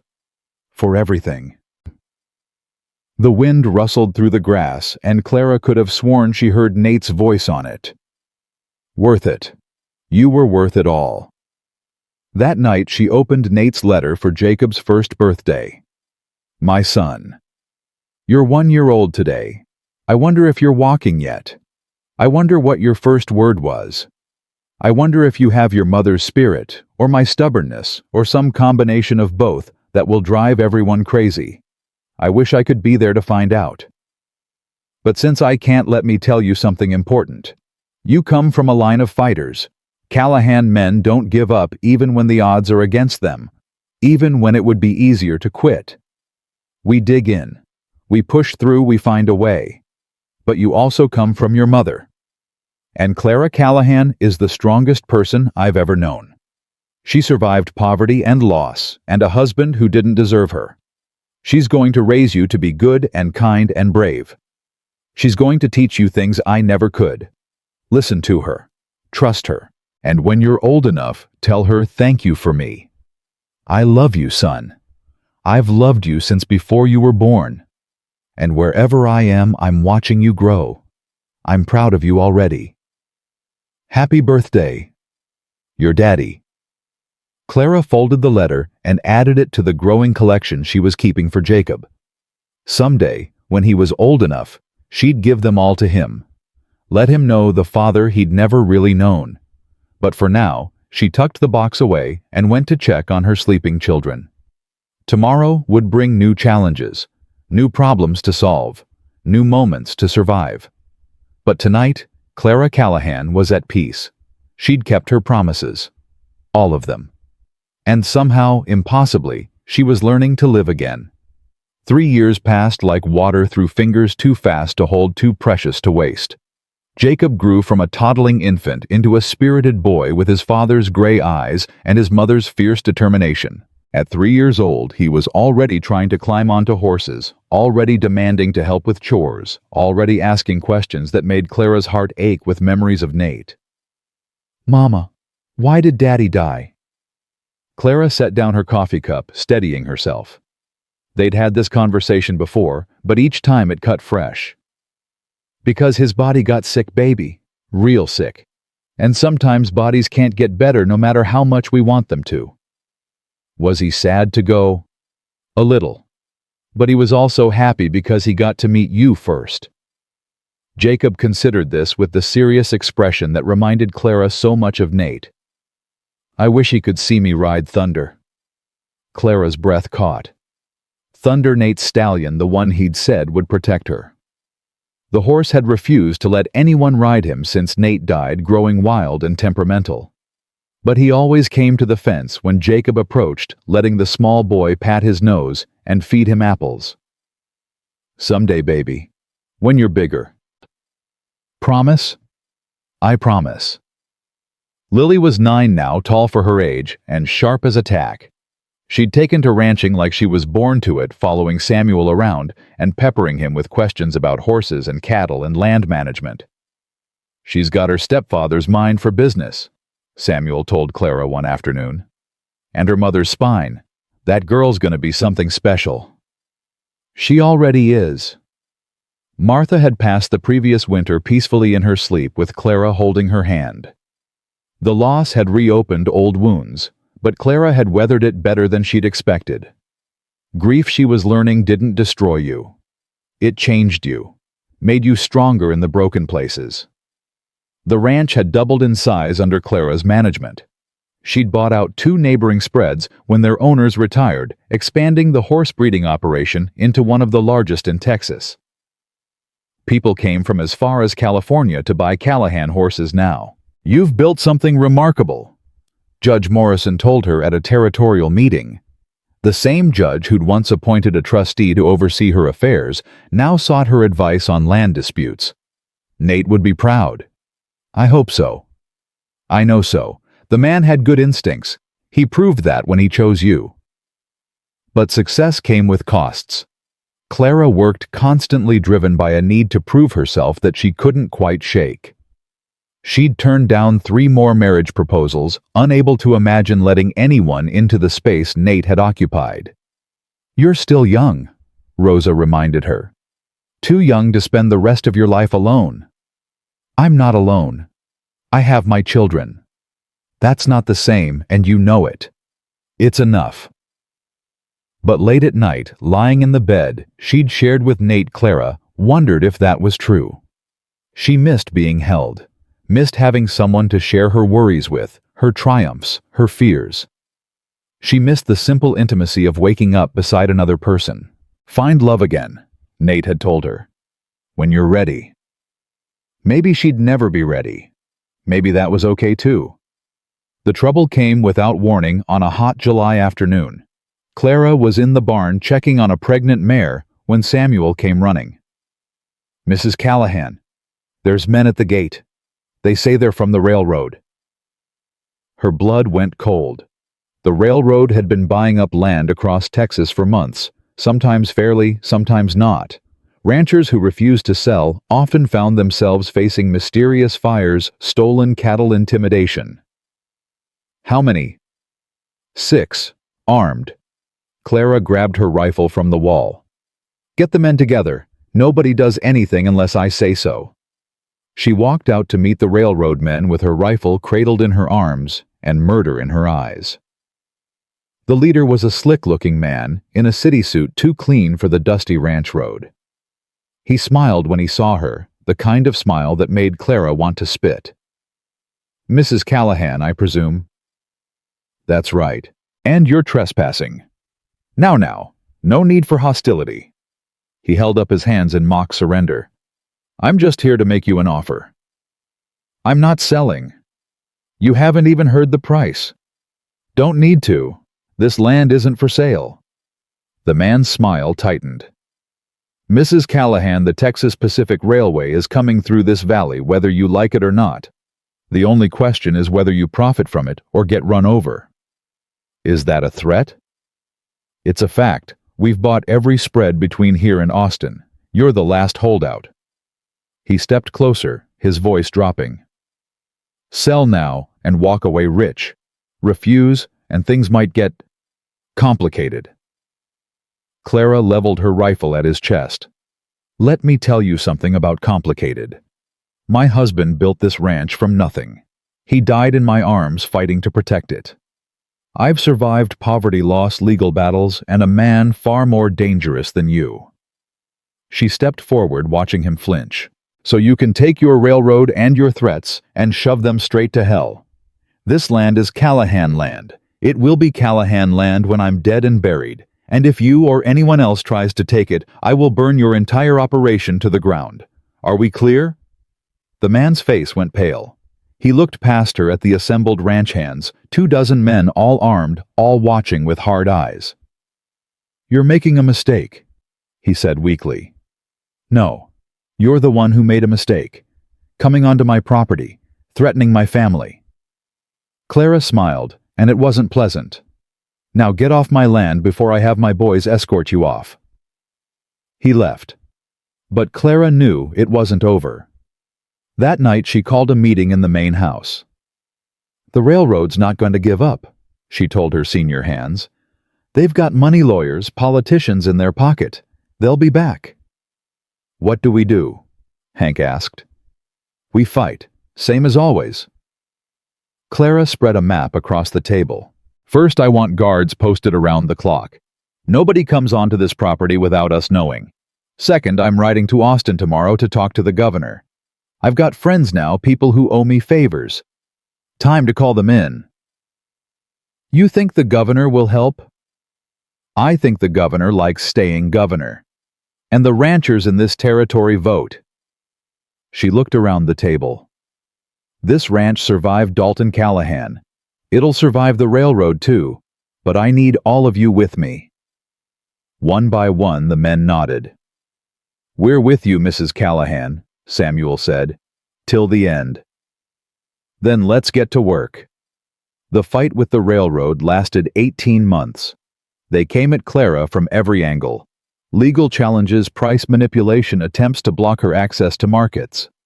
She fought back with everything she had, leveraging political connections, organizing other ranchers, taking her case to newspapers that were happy to print stories about a widow standing up to corporate bullies. The turning point came when railroad men tried to burn down one of her barns. Samuel caught them in the act. There was a confrontation. Shots were fired. When the smoke cleared, 2 railroad men were dead, and Samuel was lying in the dirt with a bullet in his shoulder. "Get the doctor!" Clara screamed, pressing her hands against the wound. "Somebody, get Dr. Hayes." "I'm all right," Samuel gasped. "Just a scratch." "You've been shot, you stubborn fool. Don't you dare tell me it's a scratch." "Nate would have said the same thing." "Nate was a stubborn fool too." Tears streamed down Clara's face. "Don't you die on me, Samuel Washington. I can't lose anyone else." "You ain't gonna lose me." His hand found hers, weak but warm. "Got too much to live for." He survived. The bullet had missed anything vital, and Dr. Hayes patched him up with his usual skill. But the incident changed everything. The newspapers ran with the story. Railroad thugs attack widow's ranch. Brave freedman shot defending employer. Public opinion turned violently against Texas Pacific. Politicians who'd been on the fence suddenly found their backbone. Within 6 months, the railroad announced they were routing around Callahan Ranch. Clara had won. "How does it feel?" Samuel asked her the day the news came through. He was still recovering his arm in a sling, but his eyes were bright. "Feels like surviving." Clara squeezed his good hand. "We do that a lot around here." "Yes, ma'am. We surely do." Jacob turned 5 the following spring. Clara threw him a party at the ranch, inviting families from across the territory. There were games and food and a cake Rosa spent 2 days making. But the highlight came when Jacob walked out to the corral and called for Thunder. The stallion came. He'd been wild for years, refusing to let anyone mount him. But he walked right up to Jacob and stood perfectly still while the boy climbed onto his back. The crowd gasped. "Mama, look!" Jacob called, his face split with the biggest grin Clara had ever seen. "Thunder's letting me ride him!" Clara pressed her hand to her mouth, tears streaming down her cheeks. She thought of Nate's words from so long ago. "He knows when someone's trustworthy." "That's your daddy's horse," she called back, her voice thick. "He's been waiting for you." Jacob rode Thunder around the corral 3 times, the massive stallion moving with gentle care beneath his small rider. When they finally stopped, Jacob leaned down and whispered something in Thunder's ear. Later, Clara asked him what he'd said. "I told him thank you for waiting." Jacob's gray eyes, Nate's eyes, met hers. "And I told him Daddy sent me."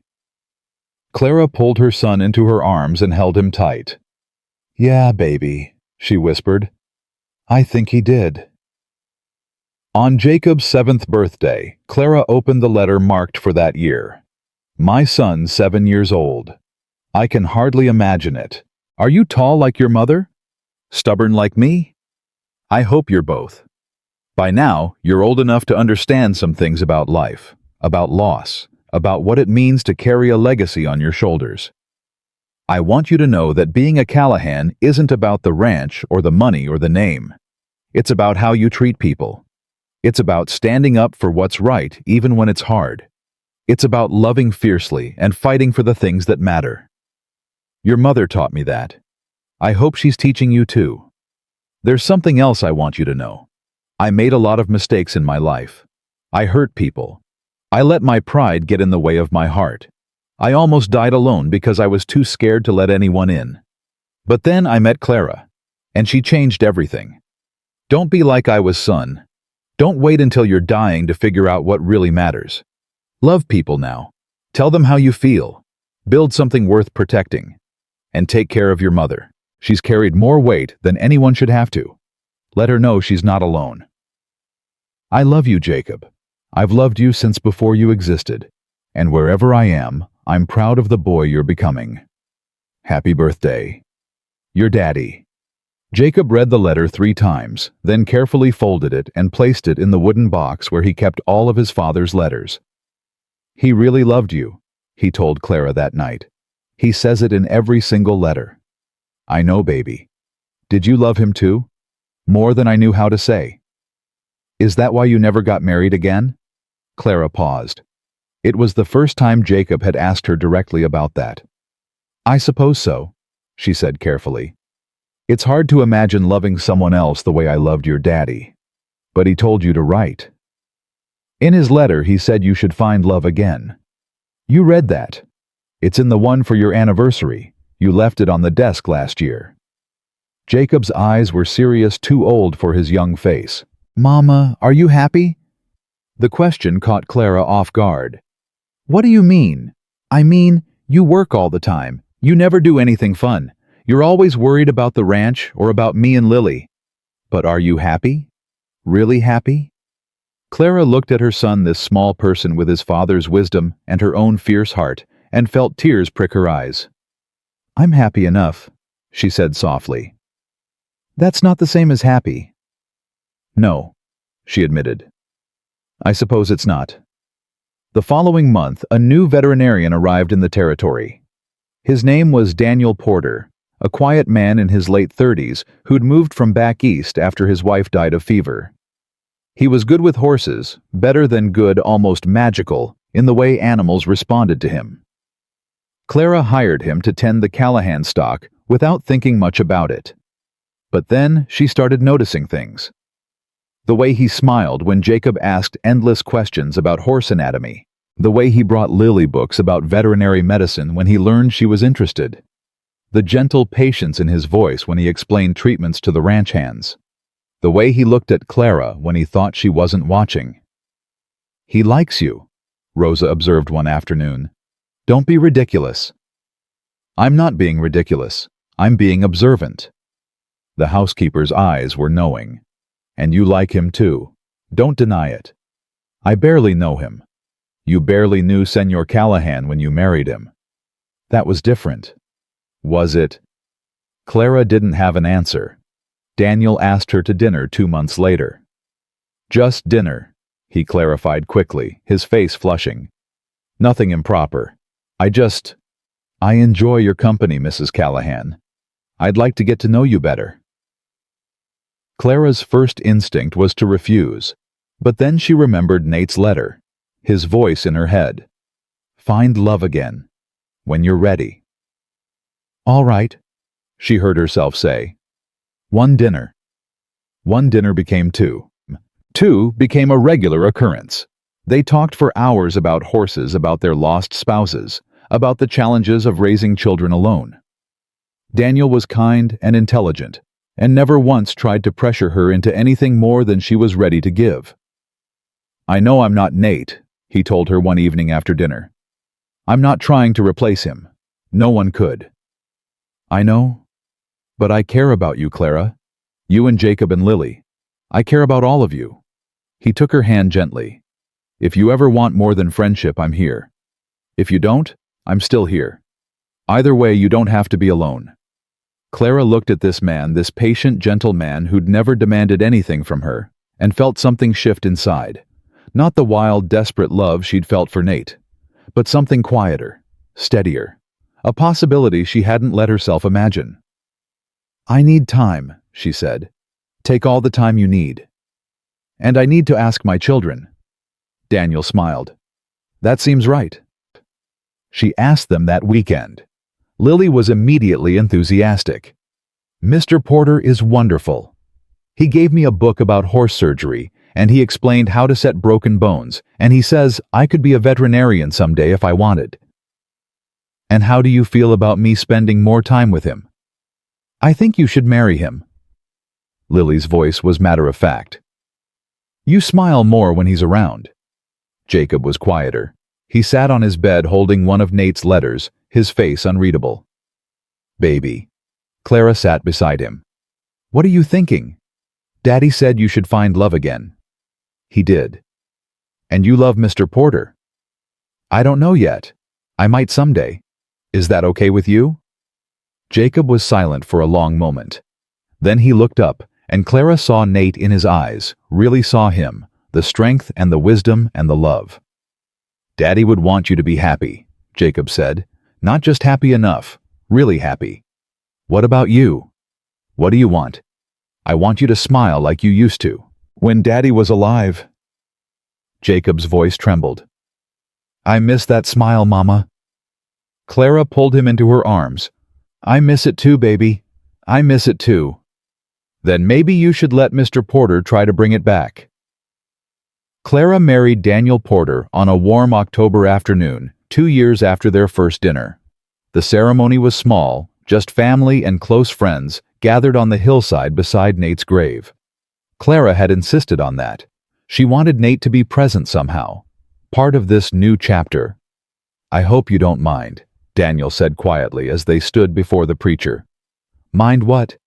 "Getting married next to your first husband." "He'd want to be here." Clara smiled through her tears. "He'd want to meet the man who's going to help raise his son." "I'll do right by that boy, by both of them, I swear it." "I know you will. That's why I said yes." The preacher spoke the familiar words, and Clara said "I do" for the second time in her life. Daniel's kiss was gentle, different from Nate's, but good, in its own way. After the ceremony, Clara walked to Nate's gravestone alone. "I did it," she said softly. "I found love again, like you asked." The wind rustled through the grass. "He's a good man, Nate. Not like you, nobody's like you, but good. He'll take care of us." She pressed her hand to the cold stone. "I hope you're not jealous." She could almost hear his laugh on the wind. "Jealous, I'm relieved. Been worrying about you up here. I'm going to be okay now." "You were always going to be okay. You just needed to believe it." Clara wiped her eyes. "I love you. I'll always love you." "I know. I love you too. Now go live that life I promised you." She turned and walked back to her new husband, her children, her family. But she looked back once, just once. "Thank you," she whispered, "for everything." And then she let herself move forward. The years unfolded like pages in a book.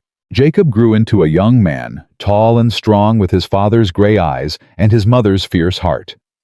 At 18, he took over management of the ranch's horse breeding program, proving himself a natural leader who'd inherited the best of both his parents.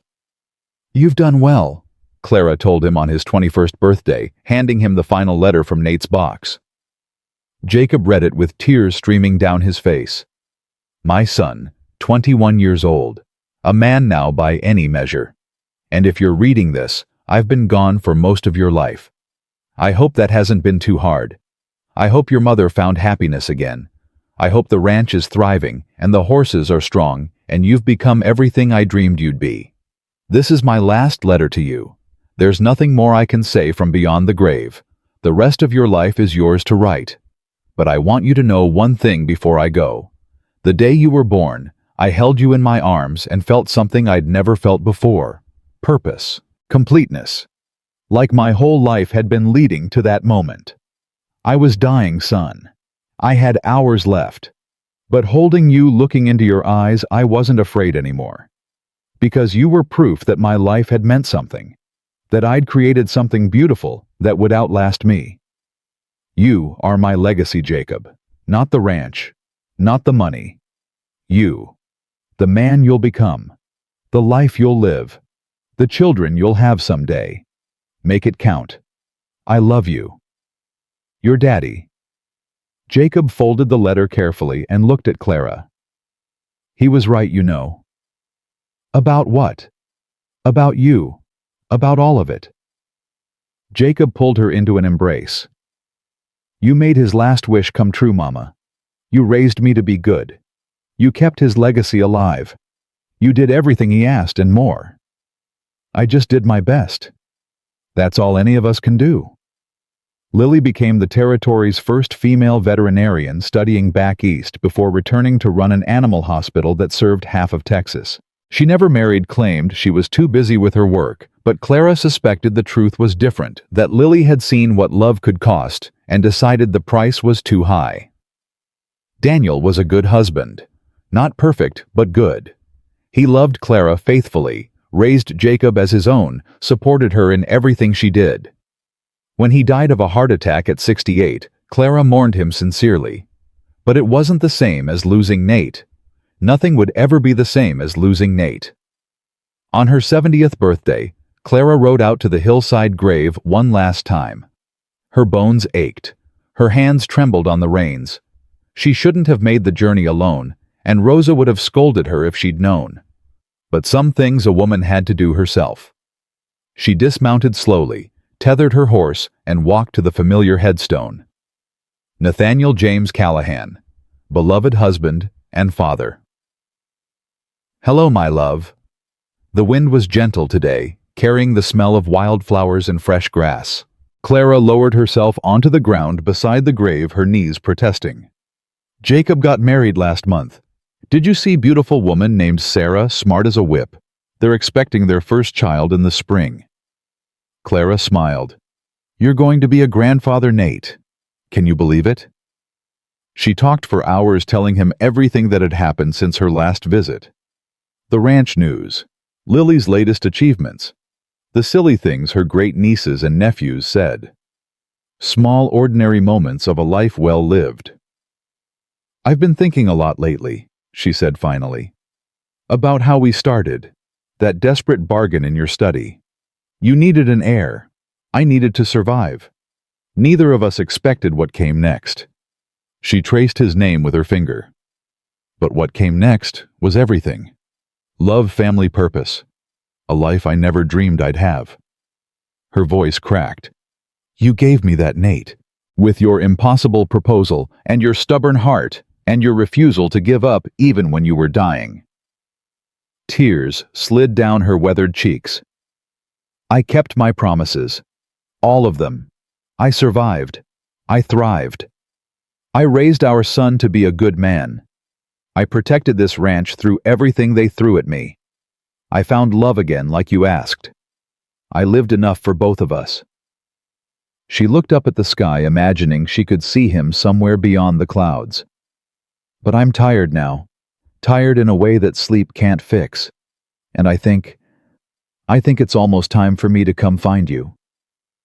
The wind picked up, rustling through the grass like a whisper. Wait for me. She could have sworn she heard his voice. Always. Clara Callahan died peacefully in her sleep 3 months later, with Jacob holding one hand and Lily holding the other. They buried her next to Nate on the hillside overlooking the ranch they'd built together. People came from across the territory to pay respects, ranchers and politicians, former rivals, and lifelong friends. All of them with stories about the woman who'd turned a desperate bargain into an empire. Jacob spoke at the funeral, his voice steady despite his grief. My mother used to tell me that love isn't about how long you have. It's about what you do with the time you're given. She had 8 months with my father. 8 months that changed everything. He looked out at the assembled crowd. In those 8 months they built a family. They built a legacy. They built something that lasted generations. He paused, collecting himself. My father asked my mother to marry him because he needed an heir, but what he got was so much more. He got a partner, a protector, a woman who loved him fiercely and fought for his dreams long after he was gone. Jacob's voice broke. She used to say that surviving was its own kind of victory, but I think she did more than survive. I think she thrived. And I think wherever they are now, my father is finally getting to tell her that himself. The years continued to pass. Jacob raised his children on the ranch, telling them stories about the grandmother they'd never known and the grandfather who died before any of them were born. He read them. Nate's letters passed down Clara's wisdom made sure the Callahan legacy lived on. And every year on the anniversary of Clara's death, he rode up to the hillside where his parents were buried and left 2 roses on their graves. One for the dying cowboy who'd made an impossible proposal. One for the desperate widow who'd said yes. "You did it," he'd whisper to them both. "You really did it. You proved that love can survive anything." And then he'd ride back down to the ranch to his family, to the life his parents had made possible. Because that was the real legacy of Nate and Clara Callahan. Not the land, not the horses, not the money, the love, the fighting spirit, the refusal to give up. The knowledge that even in the darkest times, even when death is knocking at the door, there's always a reason to hope. Nate Callahan had 1 year left to live when he asked a stranger to marry him. Clara Whitmore had nothing left to lose when she said yes. Together they built something that would last forever, and that in the end was everything.